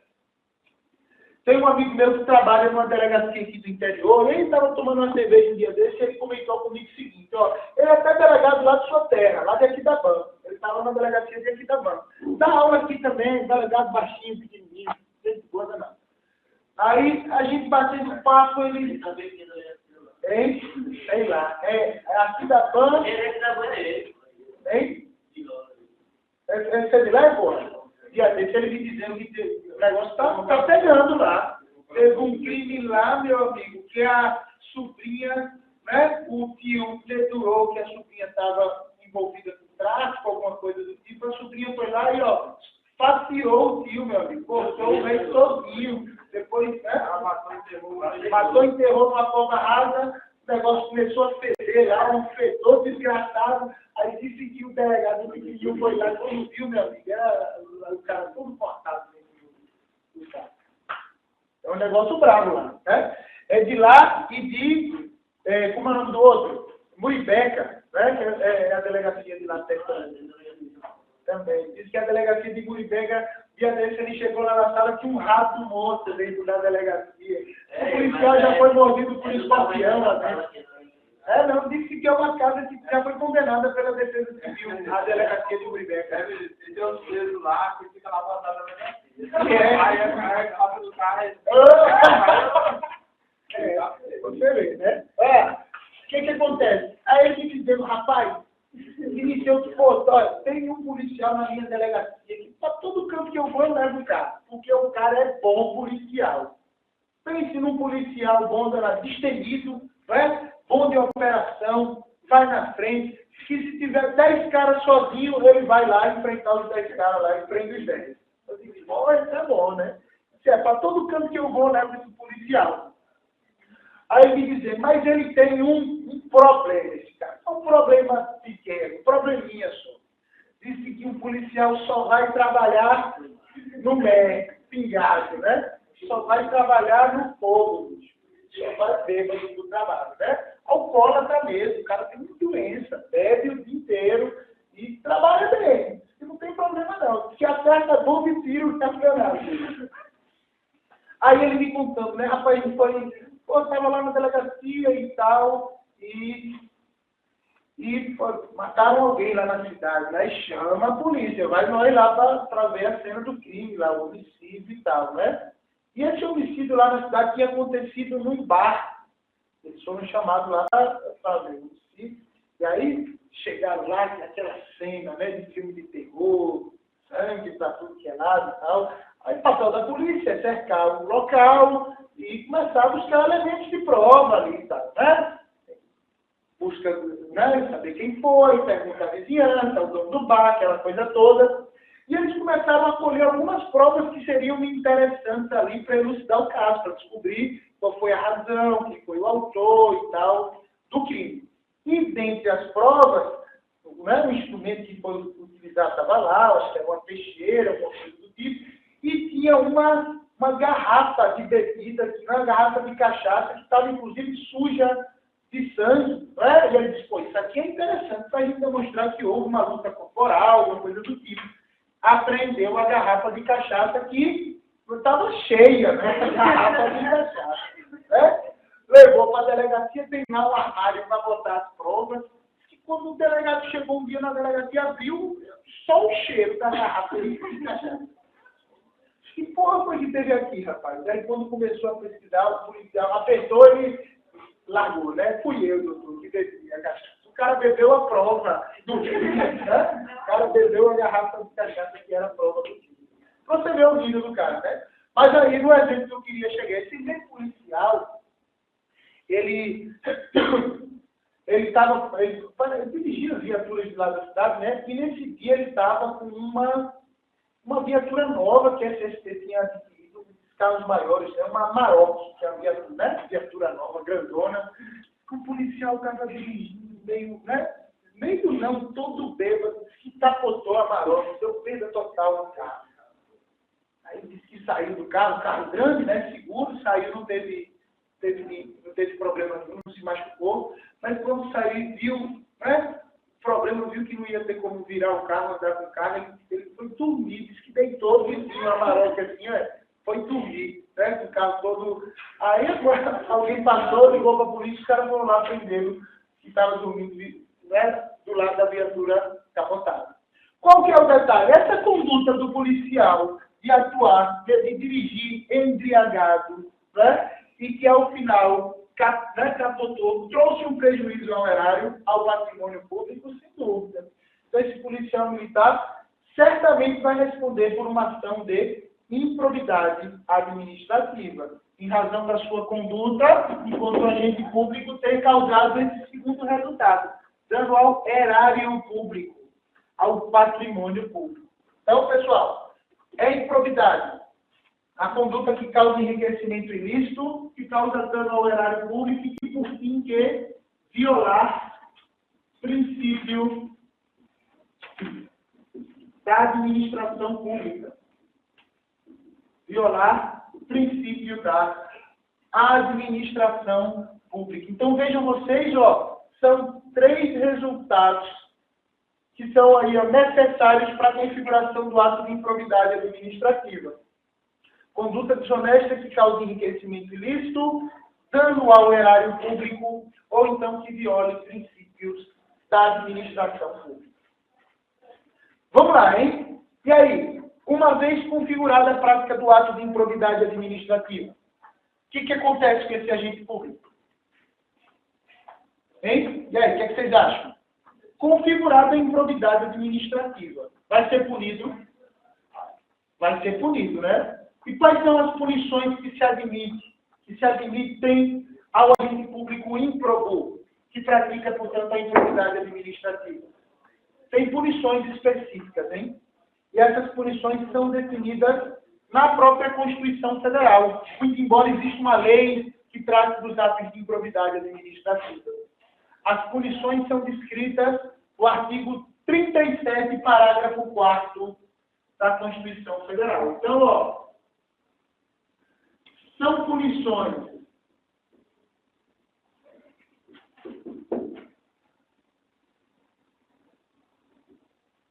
que podem ser aplicadas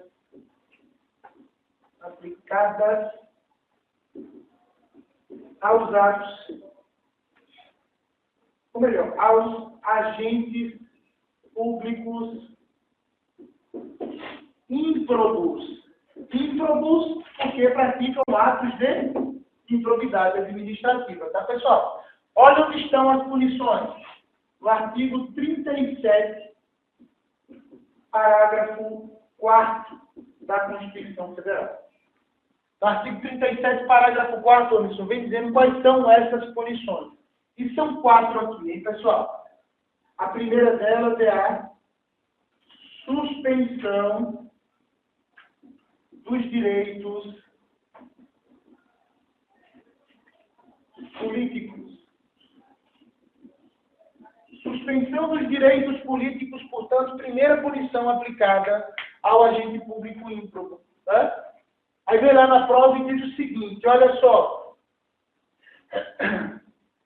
No que diz respeito aos atos de improbidade administrativa, o agente público ímprobo terá ser punido com a cassação dos seus direitos políticos. Tá certo? Tá errado. Ó, não é cassação de direitos políticos, é suspensão. Então isso aqui é pegadinha de prova. Ó. Muitas vezes o examinador chama de perda ou de suspensão. Então lembrar, não é perda nem cassação dos direitos políticos. É hipótese de suspensão. E quando é que ocorre? Como é que funciona essa suspensão? Na suspensão, os direitos políticos do agente público ficam suspensos. Oi? Não entendi. Tem um parlamento aqui, tá? Quando você está julgar no ato de improbidade e tal. O prefeito público, se é condenado pelo ato de improbidade, ele é chamado de agente público ímprobo, certo?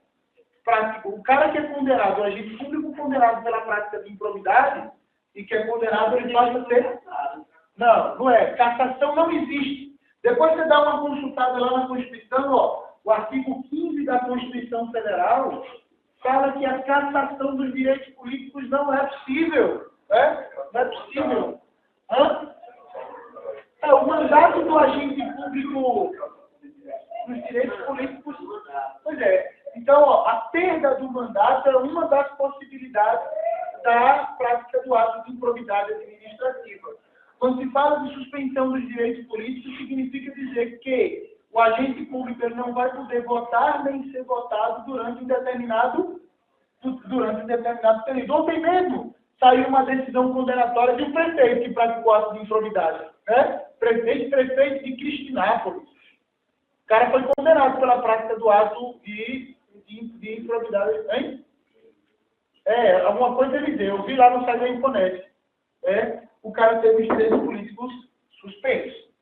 Olha só. É punição também pelo ato de improbidade administrativa a perda da função pública.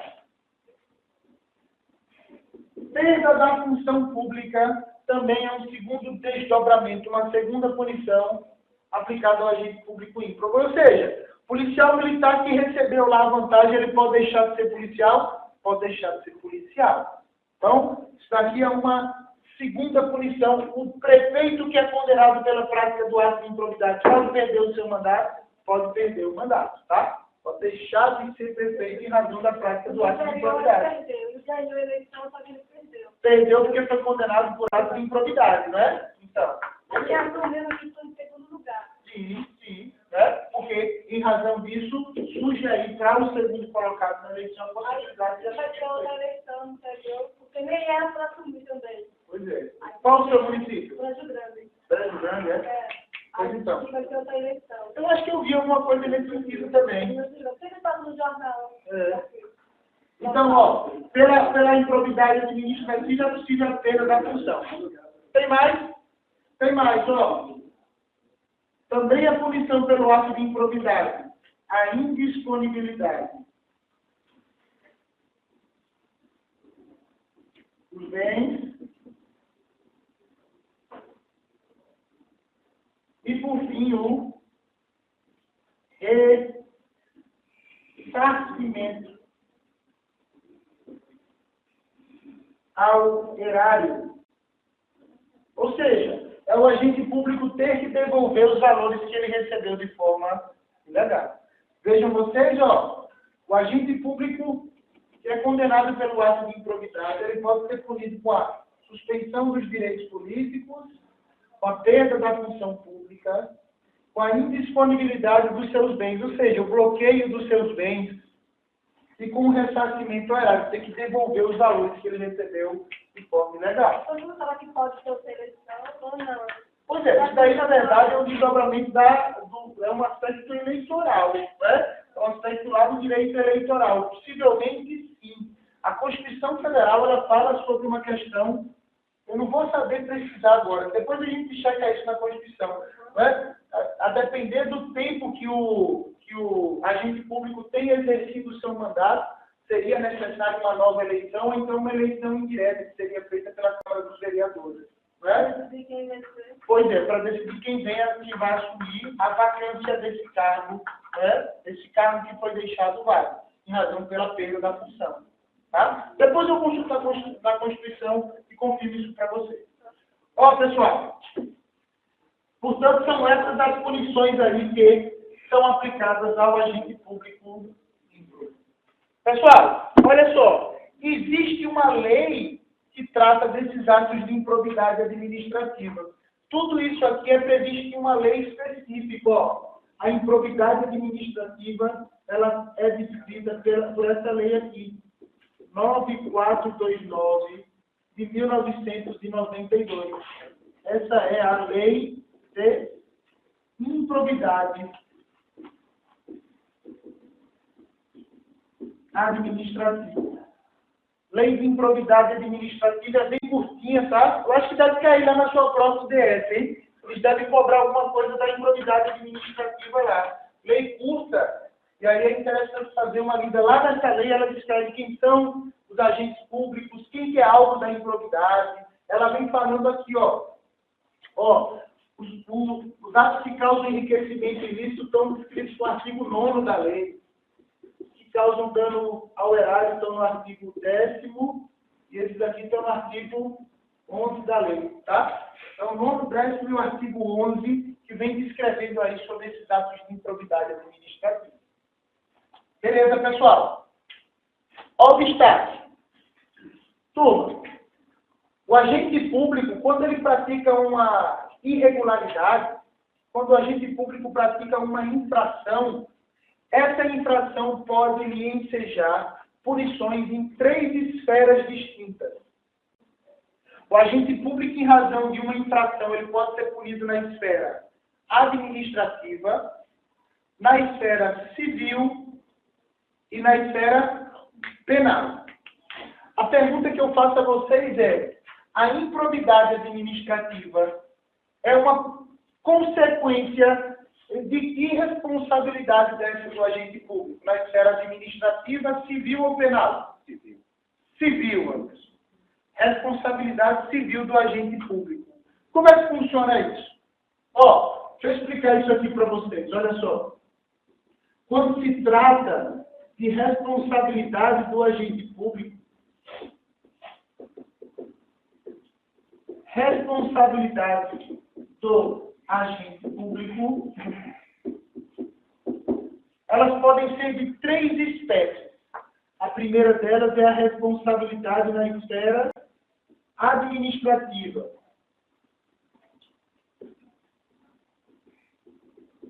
Turma, essa responsabilidade administrativa do agente público surge quando ele pratica uma infração disciplinar. Então, aqui, ó, o agente público pratica uma infração disciplinar. Infração disciplinar, turma, é uma falha no exercício das funções do agente público. É uma infração funcional.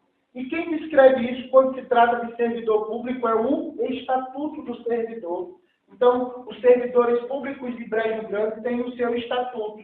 E lá no estatuto é que vem definida quais são as infrações disciplinares que podem ser praticadas por esses servidores. Né? O que ocorre? Pessoal, uma vez constatada a prática de uma infração disciplinar, a administração pública ela tem o dever de instaurar um processo administrativo disciplinar.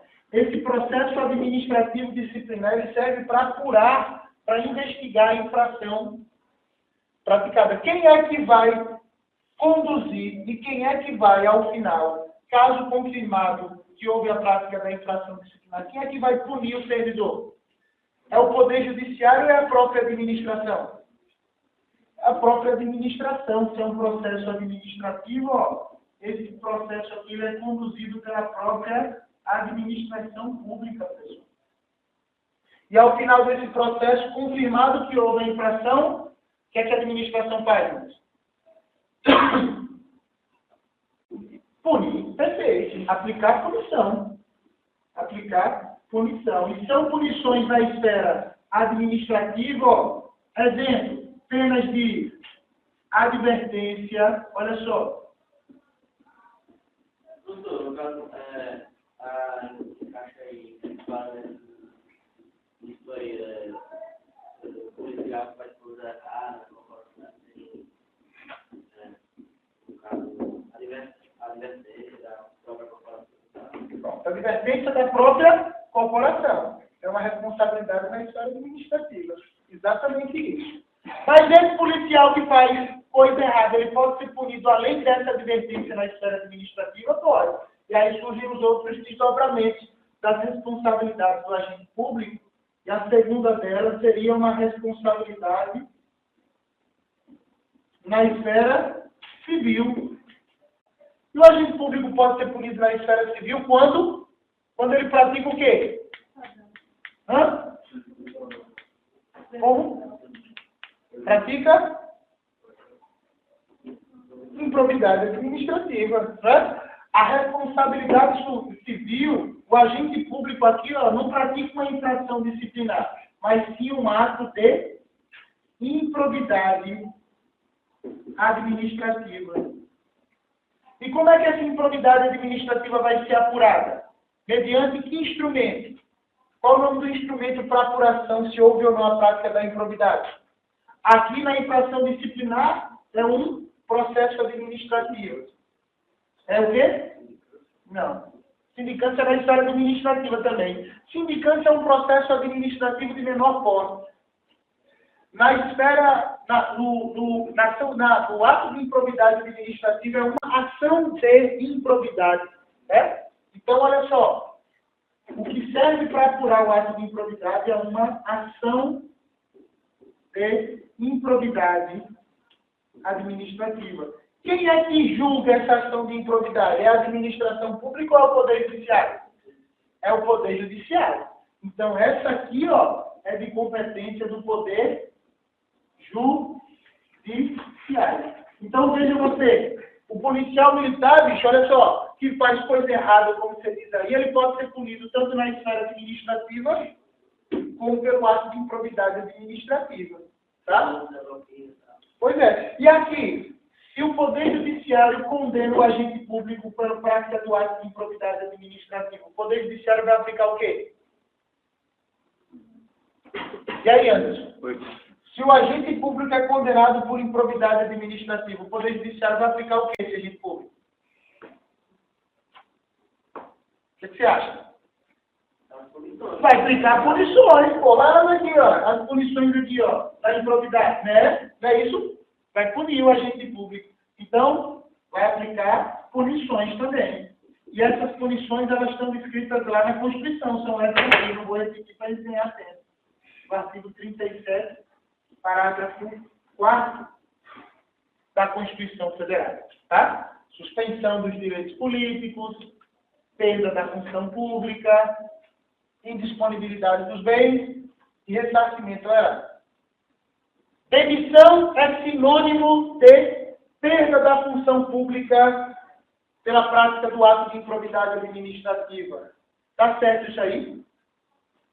Demissão é sinônimo, é a mesma coisa que perda da função pública pela prática de um ato de improbidade administrativa. Está errado. Por que está errado? Ó, o cara quando perde, perde. Quando ele é demitido, também perde. O resultado é o mesmo. Só que a demissão é uma punição na esfera administrativa. E a perda da função é um desdobramento pela prática do ato de improbidade. O resultado é o mesmo. Não. Ó, o resultado é o mesmo, mas são institutos diferentes. O agente público demitido, ele tem, olha só, a demissão ela tem uma implicação diferente da perda da função pela prática do ato de improbidade administrativa. Porque no final das contas a gente trata exoneração, demissão, perda da função como se fossem iguais. Porque o resultado é o mesmo. O cara sai, então o resultado é o mesmo, mas são institutos diferentes. A perda da função, a punição pela prática do ato de improbidade. E a demissão é uma punição aplicada na esfera administrativa. Quem é que decreta a demissão? É a administração pública ou o Poder Judiciário? É a administração. E a perda da função? É o Poder Judiciário. Ó. Perda da função é desdobramento da improbidade. E ainda existe uma terceira.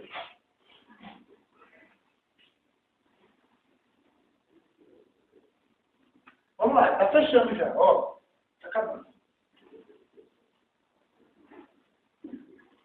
Próxima aula eu vou trazer questões, hein, pessoal? Vou começar a responder questões com vocês para a gente fixar um pouco desse conteúdo. Ah, porque a gente não respondeu logo. Porque eu prefiro terminar o tema para depois a gente começar nas questões. Para ter até bagagem para responder. Não adianta responder questão sem debater. E ainda existe uma terceira responsabilidade que surge quando o agente público ele pratica uma infração penal. Ó, na esfera administrativa, infração disciplinar. Na esfera civil, o agente público pratica ato de improbidade. Na esfera penal, o agente público pratica uma infração penal, que basicamente resume a prática de crime. Diga aí, Anderson. O peculato, como ele falou. Pronto, peculato. Peculato é o quê? Crime. É um crime. Aí tem no comercial da prefeitura da TV, né, que disse que João quer tirar a conta dos funcionários da prefeitura do Bonese, né? Aí o cara dizia assim, por causa pelas denúncias de peculato e tal, não significa que não é um motivo da gente estar tirando O que ocorre é que João Alves é acusado de crime de peculato. João Alves responde a um processo criminal pelo crime de peculato. Ele não está se referindo ao Bonese, né? Não, está se referindo a João Alves, ao prefeito. Indiretamente. Né? João Alves responde por crimes no Superior Tribunal de Justiça, crimes contra a administração. Quando um político, o cara que é candidato a um cargo, no caso, se ele tiver algum processo judicial, assim, por crime e tal, ele não pode. Não, o que acontece? A lei do ficha limpa, né? A lei do ficha limpa impede que os candidatos que tenham condenação na esfera criminal com trânsito em julgado. Quer dizer, está respondendo o cara. Quem disse que ele é culpado, né? Pois é, mas aí veja só. A lei do ficha limpa, ela impede que os candidatos que tenham condenação criminal com trânsito em julgado, eles possam concorrer a mandatos seletivos, né? Possam concorrer na eleição. Então, agora não existe nada, o cara está só respondendo a um processo. Responder processo, todo mundo está sujeito. Não necessariamente a ser condenado. Mas ainda tem muito pano para manga, né? No próprio do mensalão, que está no STF, os caras estão recorrendo lá em cima, quem dirá esse? Está no instante inferior. Ó, pessoal, como é? Pois é. Mas aí é uma deficiência do nosso Poder Judiciário, ou então do sistema recursal, que admite recurso por teste aí, né? E aí o pobre do ladrão de galinha está preso, né? O ladrão de galinha, meu amigo. Não tem recurso. Tem não, não posso lá de galinha, né?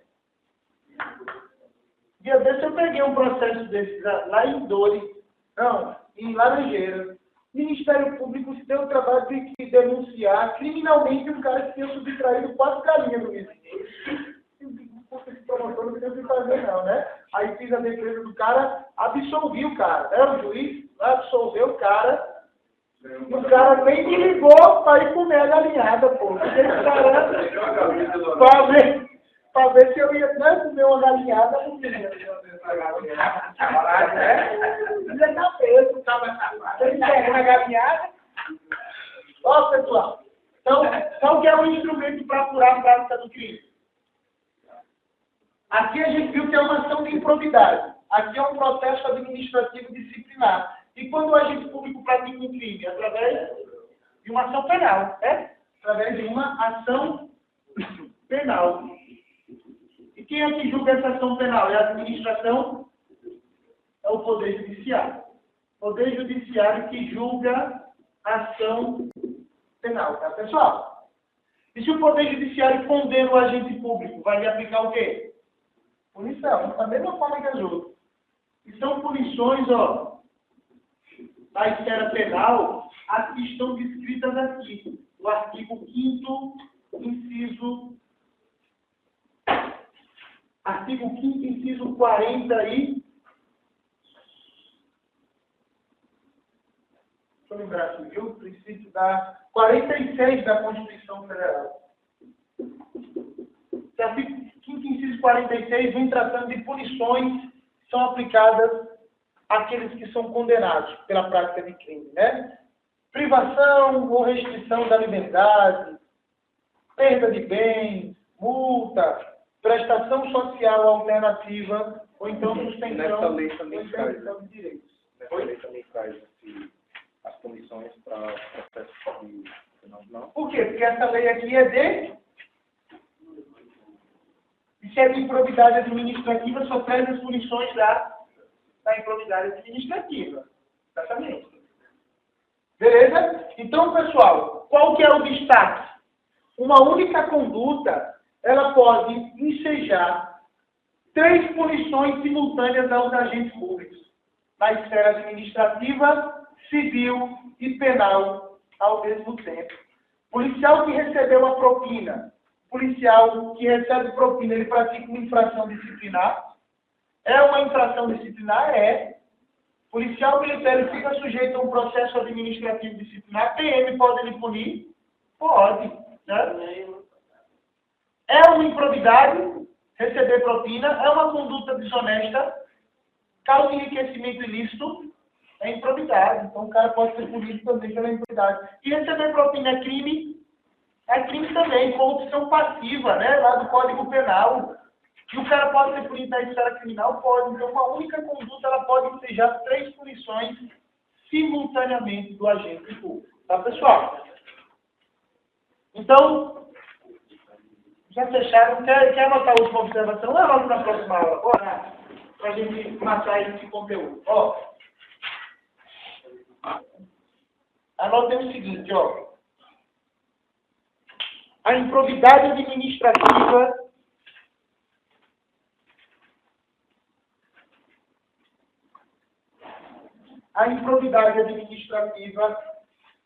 é desdobramento da responsabilidade civil dos agentes públicos.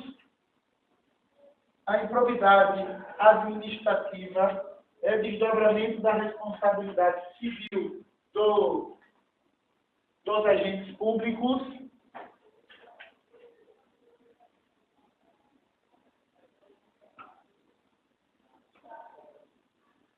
E será de competência para julgamento. E será de competência para julgamento do Poder Judiciário. E será de competência para julgamento do Poder Judiciário.